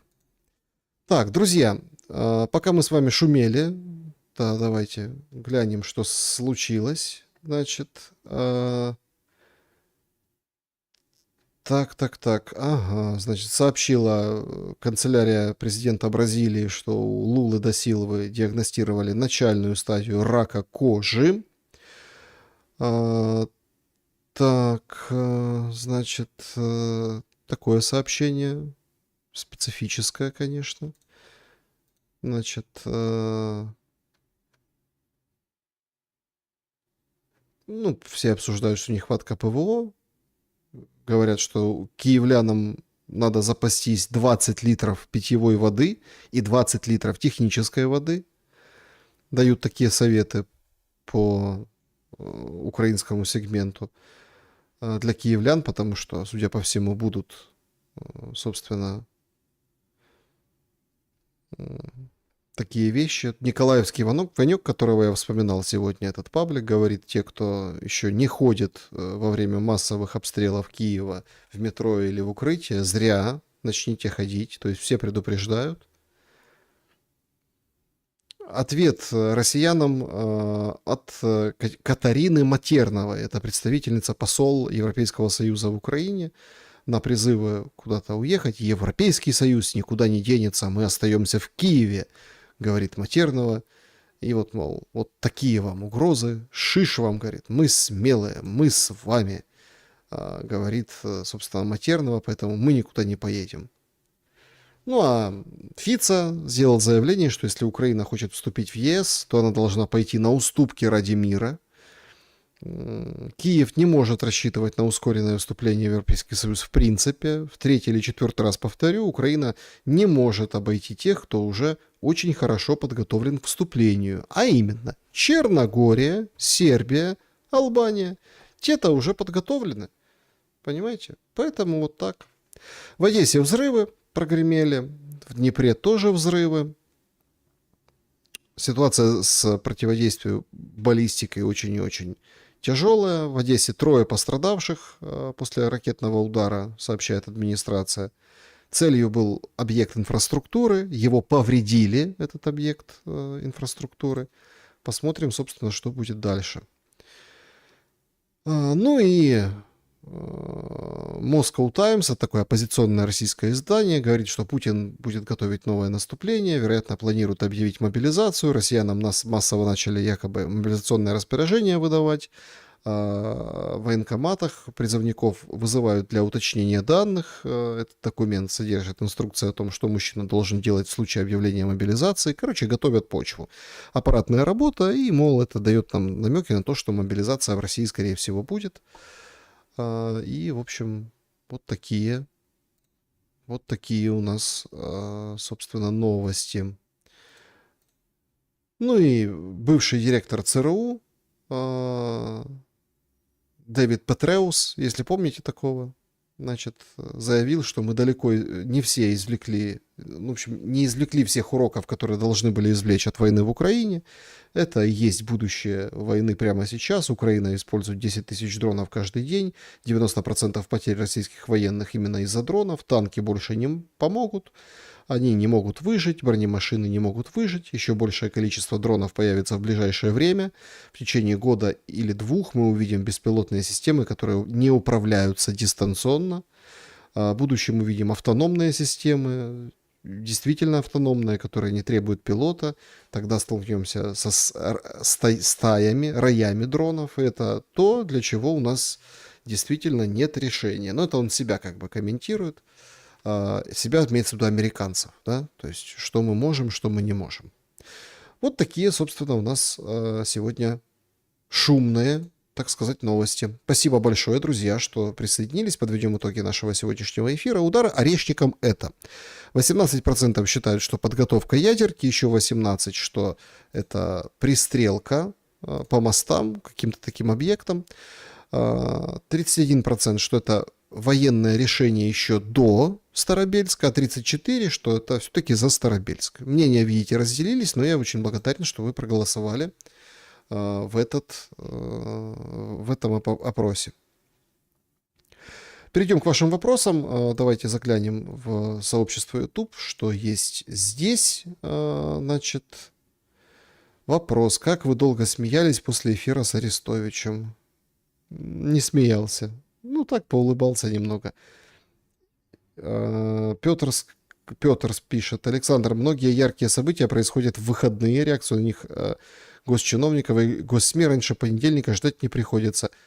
Почему так происходит? Вы что, с ними солидаризируетесь? Смотрите, Петр, на самом деле на канале там достаточное количество интервью, шум, поэтому, ну, все-таки надо же как-то день, тем более важный для нашего вероисповедания, ну, какой-то вот уделить, да, какому-то моменту, да, поэтому на канале всегда день тишины, если, конечно, чего-то ультраординарного не происходит, ну, и по большому-то счету, только поэтому. Ну, тут вот такое как бы правило. Поэтому я не с госчиновниками Москвы солидаризируюсь, тем более у тех начинается в пятницу после обеда, а то и, может, в обед. В пятницу обед, а потом до понедельника, так сказать. Поэтому вот так, тут меня с ними не сравните. Вот такие вот истории. Оксана, уважаемый Александр, хочу задать следующий вопрос по технологиям. На сегодняшний день мне лично тяжело разобраться во всей куче информации и определять, что есть правда, а что нет. А некоторую информацию мне просто невозможно найти как первоисточник. Например, те же пленки Минтича. Смогла их послушать уже только в презентации либо Гончаренко, либо других известных блогеров. Может быть, я ставлю в поисковиках неправильные алгоритмы, потому что подскажите, как правильно отбирать информацию, а простыми словами отличить зерна от плевел. Смотрите, зерна от плевела вы не сможете отличить по одной простой причине. Вы можете только сказать, официально было опубликовано. Но мы не знаем, официально публикуют ли правду. События о фронте об этом говорят. События с пленками тоже об этом говорят, понимаете? То есть блогеры вам, конечно, разжевывают и перекладывают, но единственный путь, первоисточник, ввиду вот вашего примера по пленкам, это правоохранительный орган. Но имеет ли процессуальное, конкретное юридические последствия вот эта публикация? Вот в чем вопрос. Поэтому, когда правоохранительный орган выступает в качестве блогера, это уже нечто такое. Ну вот, например, о том, что Вероника Феншуй есть такая, и с ней советовался Ермак, мы узнали официально, потому что это зал суда, официальная трансляция. Вот и все. То есть тут это официальная информация, что это данное следствие. Но что из того, что из пленок Минтича, Да, нам как бы вот мало чего рассказали, правда? А интересно же было бы послушать Ермака на этих пленках. Конкретно Ермака на этих пленках. Так, Иран опроверг передача урана Китаю. Понятно. Ну, в общем-то, Аль-Арабия, видите как. Может быть, так хотели, может быть, это часть переговоров. Ну, посмотрим. Посмотрим, значит, будет бомбить, не будет бомбить. Но вы же слышали блогеров американских. Покажут инопланетян и будут бомбить вместе с инопланетянами. Так. Александр, здравствуйте. Вы что-то слышали про остров для украинцев? Коммуну создать хотят люди за пределами Украины, не согласные с сегодняшним положением дел? Если да, каково ваше мнение об этом утопическом, на мой взгляд, проекте? Лилия, спасибо большое за этот вопрос. Мне попадались пару видео в социальных сетях, что-то вот как идея высказывалась. Смотрите, ну опять-таки, ну а как спасать украинскую нацию? Ну вот как их спасать? Ну вот действительно надо брать вот это, собирать на острове. Сейчас инопланетяне помогут, понимаете, может какие-то там таблетки дадут для того, чтобы быстрее получалось. Быстрее получится вряд ли, конечно, физиологически, но тем не менее. Ну вот как? Ну смотрите, 25 пускай миллионов, да? 11 пенсионеры. То есть половина Украины пенсионеры в Украине. Конечно, надо создавать остров. Тут, понимаете, тут даже не утопия в этой идее. Тут сам ментальный посыл. Мы готовы уже сбежать на какой-то остров, чтобы никого не было. Этих Зеленских, без Зеленских. Хотя у меня другое предложение. А давайте Зеленского с Миндичами и вот этими вот зелеными гнинами их туда отправим на остров. И пускай они там правят, угрожают там каким-нибудь рыбам, китам или каким-нибудь, я не знаю, черепахам, если кто там водится на этом острове. Пускай с ними ведут войну, ссорятся, дроны по ним запускают. Понимаете? А украинцы, они, ну вот как убрать вот этот морок, они смогут о себе позаботиться здесь, на суше. Так, значит... Ага, неофициальные каналы, связанные с корпусом стражей Исламской революции, заявили, что боевые самолеты атаковали 2 лодки в порту Бандарабас, и 4 человека погибли. Проверка, информация будет. Посмотрим, ну, насколько это подтвердится. Ну, а Иран предупредил Вашингтон, что любая израильская атака в Бейруте или в южных пригородах может серьезно повредить продолжающимся переговорам и всем усилиям. Так, клуб зрителей. Что у нас в клубе зрителей? Ага. Так, Анна, мужик, который вещает из воронки, якобы проделанной орешником, врет и не краснеет. В яме растут растения и смех. Если бы этот удар был вчера, никакой травинки бы не было в радиусе 50 метров. Ну так Украина же плодородная почва. Тут воронка, сразу уже, видите, этот самый, растут растения. В яме трава, да. А мужик думает, что он в воронке орешника уже прям почетный караул поставил. Действительно, так и есть. Так, что здесь у нас с чатиком, товарищи? Александр, вопрос. Хотелось бы увидеть... Так, стрим с Шарьем. Если невозможно, просьба сказать, почему... Ну, не дает интервью, все. Ну, Сергей. Понимаете, вот хотелось бы. А зачем? Ну, вот вы смотрите Анатолия, он все говорит от начала и до конца. Что там больше там, предлагает на других каналах. Если он не дает интервью, ну, что сделать? Ну, вот так. Ну, в принципе, видите, в принципе. Не то, что там... Если бы он там был у всех на свете, а вот хотелось бы вот так, то понятно, что там со всеми вы его видели, а тут не хотелось. Ну, вот такая история. Причем ничего плохого, это позиция, я очень уважаю людей, которые не дают интервью. Есть целый список людей, которые не дают интервью с 22 года. Ну вот, а с ними тоже хотелось бы поговорить. Они вот приняли такое решение и молчат, скажут, ну, что-то свое слово, но позже. Понимаете? Поэтому это надо уважать позицию человека. Вот тут пишет Антон Матвеев, а как же Турция, сколько она ждет? Лет 30 уже точно ждет. Так, ставьте лайки, господа, ставьте. Не забывайте, пожалуйста, про лайки, это очень важно. Добрый вечер, когда на Марс улетим? Спасибо за ответ. А я тут уже начинаю сомневаться. Ну, инопланетян, наверное, покажут. Вот Евгению Трамп. И Маск сразу на Марс. Я думаю, как-то так. Почему вы перестали Анну Скороход приглашать? Потерялся контакт. У нее до этих всех шоу с Набу были контакты, сейчас они как бы, ну, видимо, как бы сменились, наверное, поэтому. Вот и все, банальная причина.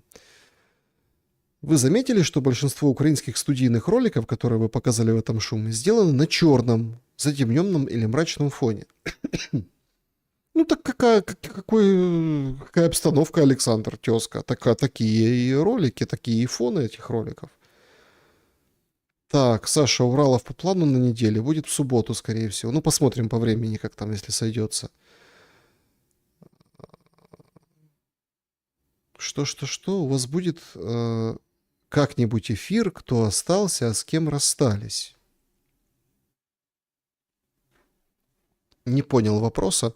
Антон, как-нибудь эфир, кто остался, с кем расстались.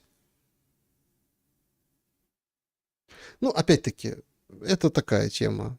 Ну, то есть, все как бы, все всегда возвращается, мир цикличен. Опять-таки, это же не я с кем-то расстался. Опять-таки, такое ощущение, что, вот, понимаете, вот люди, вот они связывают там, вот все, значит, это они дружили, а потом поссорились. Обстоятельства, это люди. Мы как бы друг другу хорошие там бываем единомышленники, бываем не единомышленники, бываем собеседники приятные, бываем неприятные собеседники. Но у каждого мотивация там своя, то есть, да, каждый свободный человек. Причем здесь там, здесь речь не идет о какой-то дружбе, хотя там, понятно, есть, пропали какие-то отношения. Это все, это жизнь, понимаете? То есть это информация, то есть это вообще-то небезопасно так-то. Ну, то есть вот так вот высказывать свое мнение в том или ином ключе. Мы же все-таки как бы доброго вечера, мы из Украины. Поэтому тут я не считаю, что имеет смысл делать такие эфиры.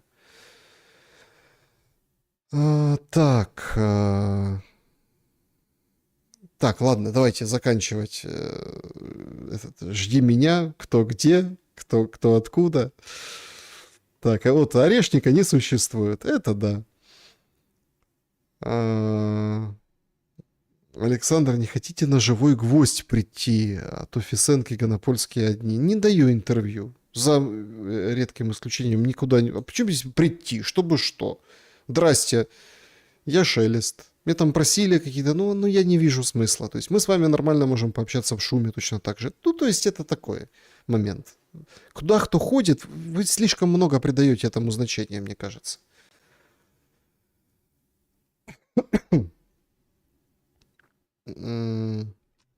Почему внесли в список иноагентов?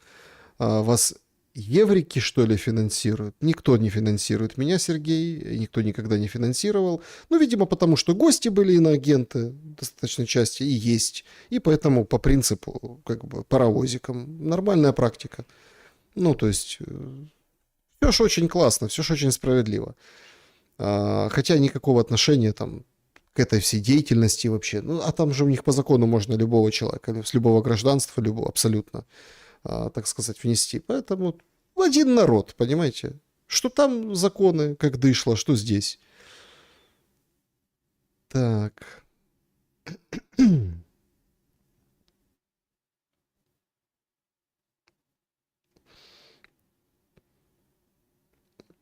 Так, Александр, при каких обстоятельствах вам вручали диплом и по какой специальности? При каких обстоятельствах? Ну как, эти были, как их, вот эти все, конфедератка называется, да? Конфедератка. Мантия там это скидывались, получали в Луганском национальном университете имени Шевченко по специальности журналистика. Магистр журналистики у меня так в дипломе написано, был торжественное мероприятие, вот такие обстоятельства.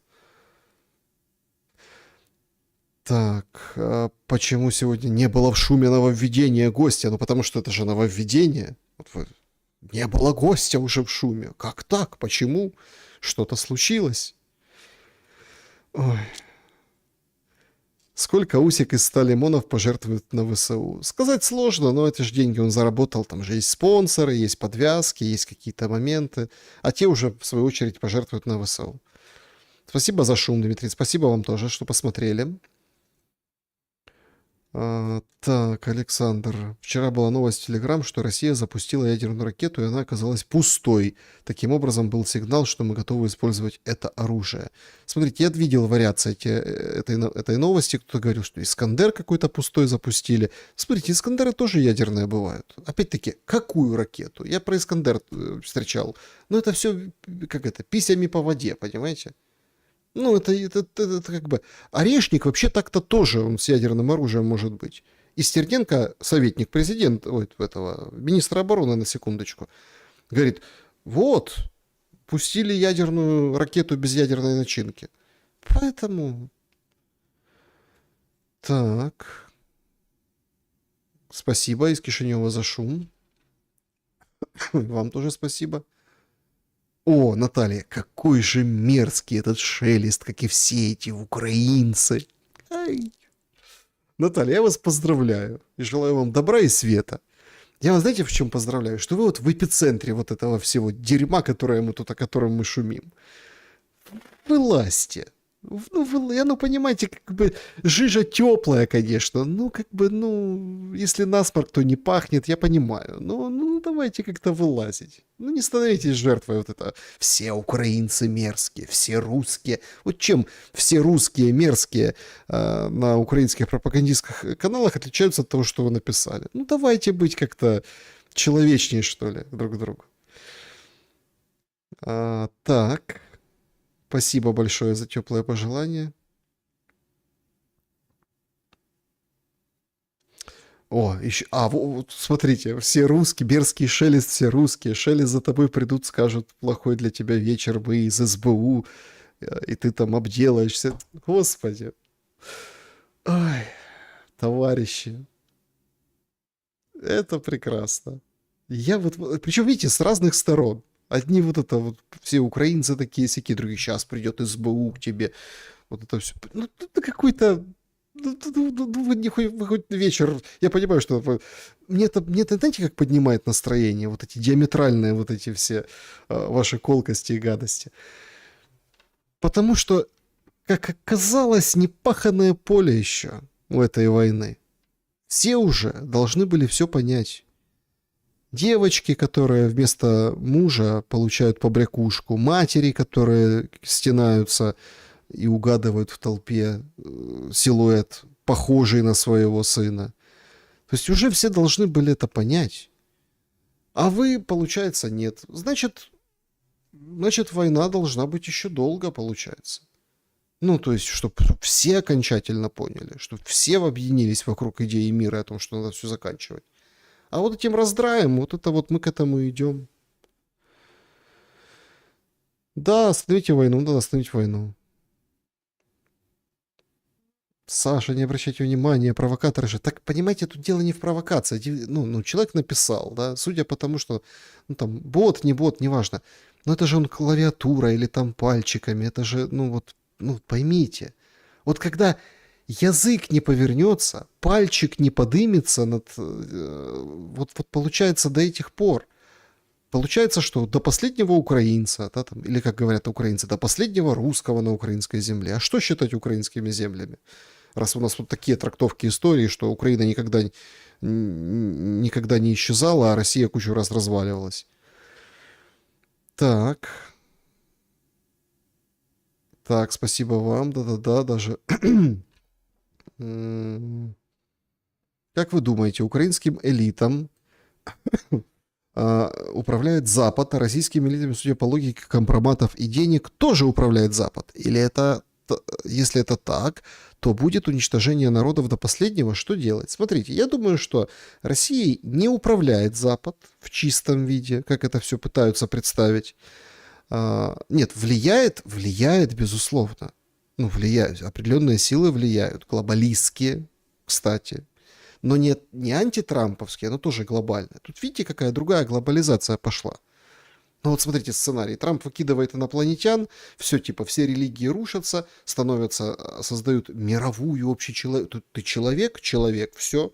Вот твой бог там этот серый с глазами, понимаете? И делаем общую одну религию для общего спасения. Общее мировое правительство под эгидой Совета мира, например. То есть это та же глобализация, только в профиль. И цели примерно одинаковые, да, подмять под себя шарик, да, и управлять каким-то там конгломератом. У глобалистов другие подходы. У этих эти подходы. Ну, то есть вот так. Там бабки, тут как бы вот эти все, скажем так, моменты. И вот в этой связи, получается тоже вот очень интересно. Но, опять-таки, одно дело влиять, а другое дело принимать субъектное решение. Вот субъектное. То есть выйти и сказать, вот какое субъектное решение принимает Зеленский? Он разрешает парад в Москве. Да? А что он не запретил вчерашний удар по Киеву? Вопрос на засыпку. Так, друзья, всем большое спасибо за то, что в это позднее время мы с вами вместе. Вот видите, без четверти часа 3 часа побывали. Соскучились друг за другом, и это здорово. Добра и света.